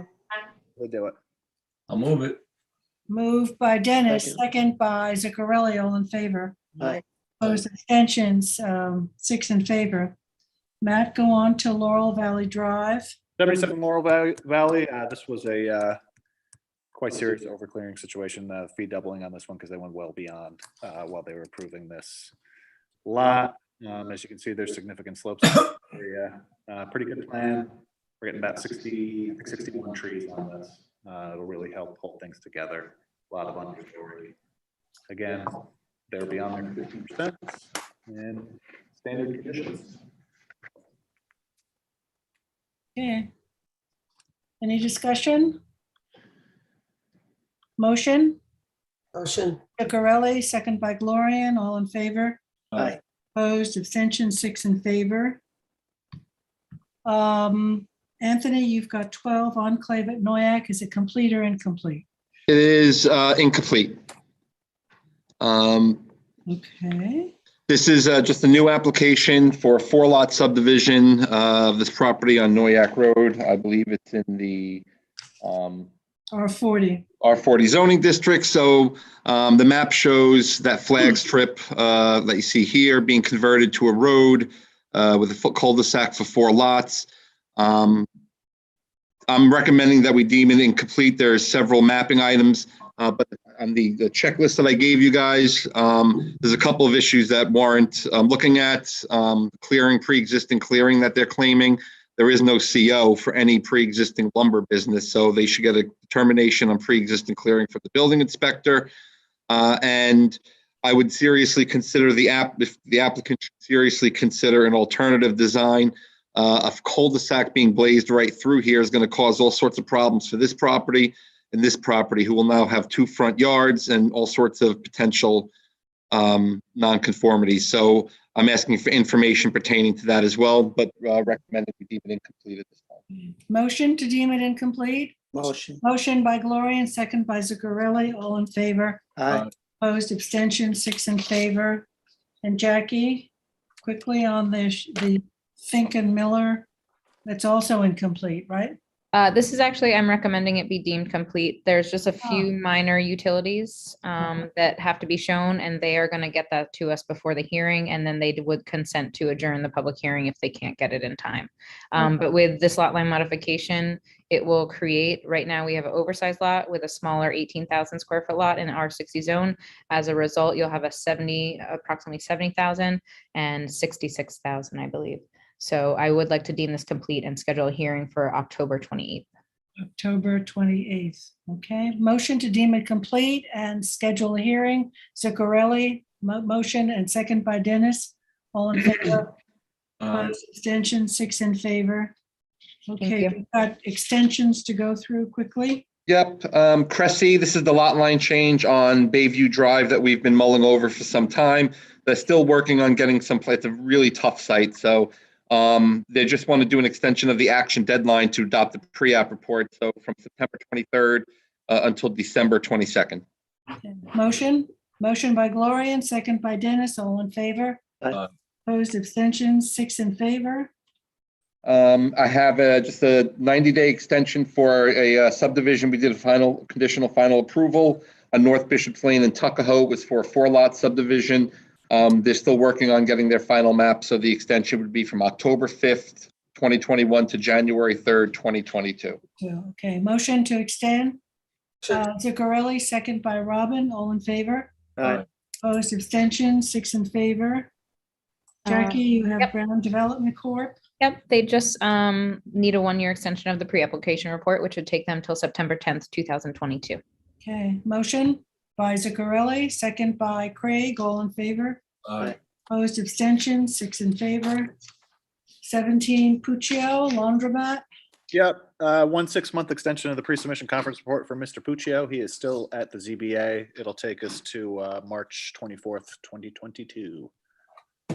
Do you have that? Yes, that date's in there. Okay, motion by Dennis, second by Zuccarelli, all in favor. Aye. Opposed, abstention, 6 in favor. 19 Bridgehampton Commons is off this agenda. So our last item is Bridge Petroleum. Right. Extend the secret deadline till October 28th. He's getting a estimate for his traffic analysis. So it's an extension to October 28th. Yep. Okay, motion? Motion. Motion by Robin, second by Zuccarelli, all in favor. 6 in favor. Okay, so Back in half. 9 is off. We will be back at 6 o'clock. And so motion to adjourn. Motion by Dennis, second by Gloria, and all in favor. Opposed, abstentions.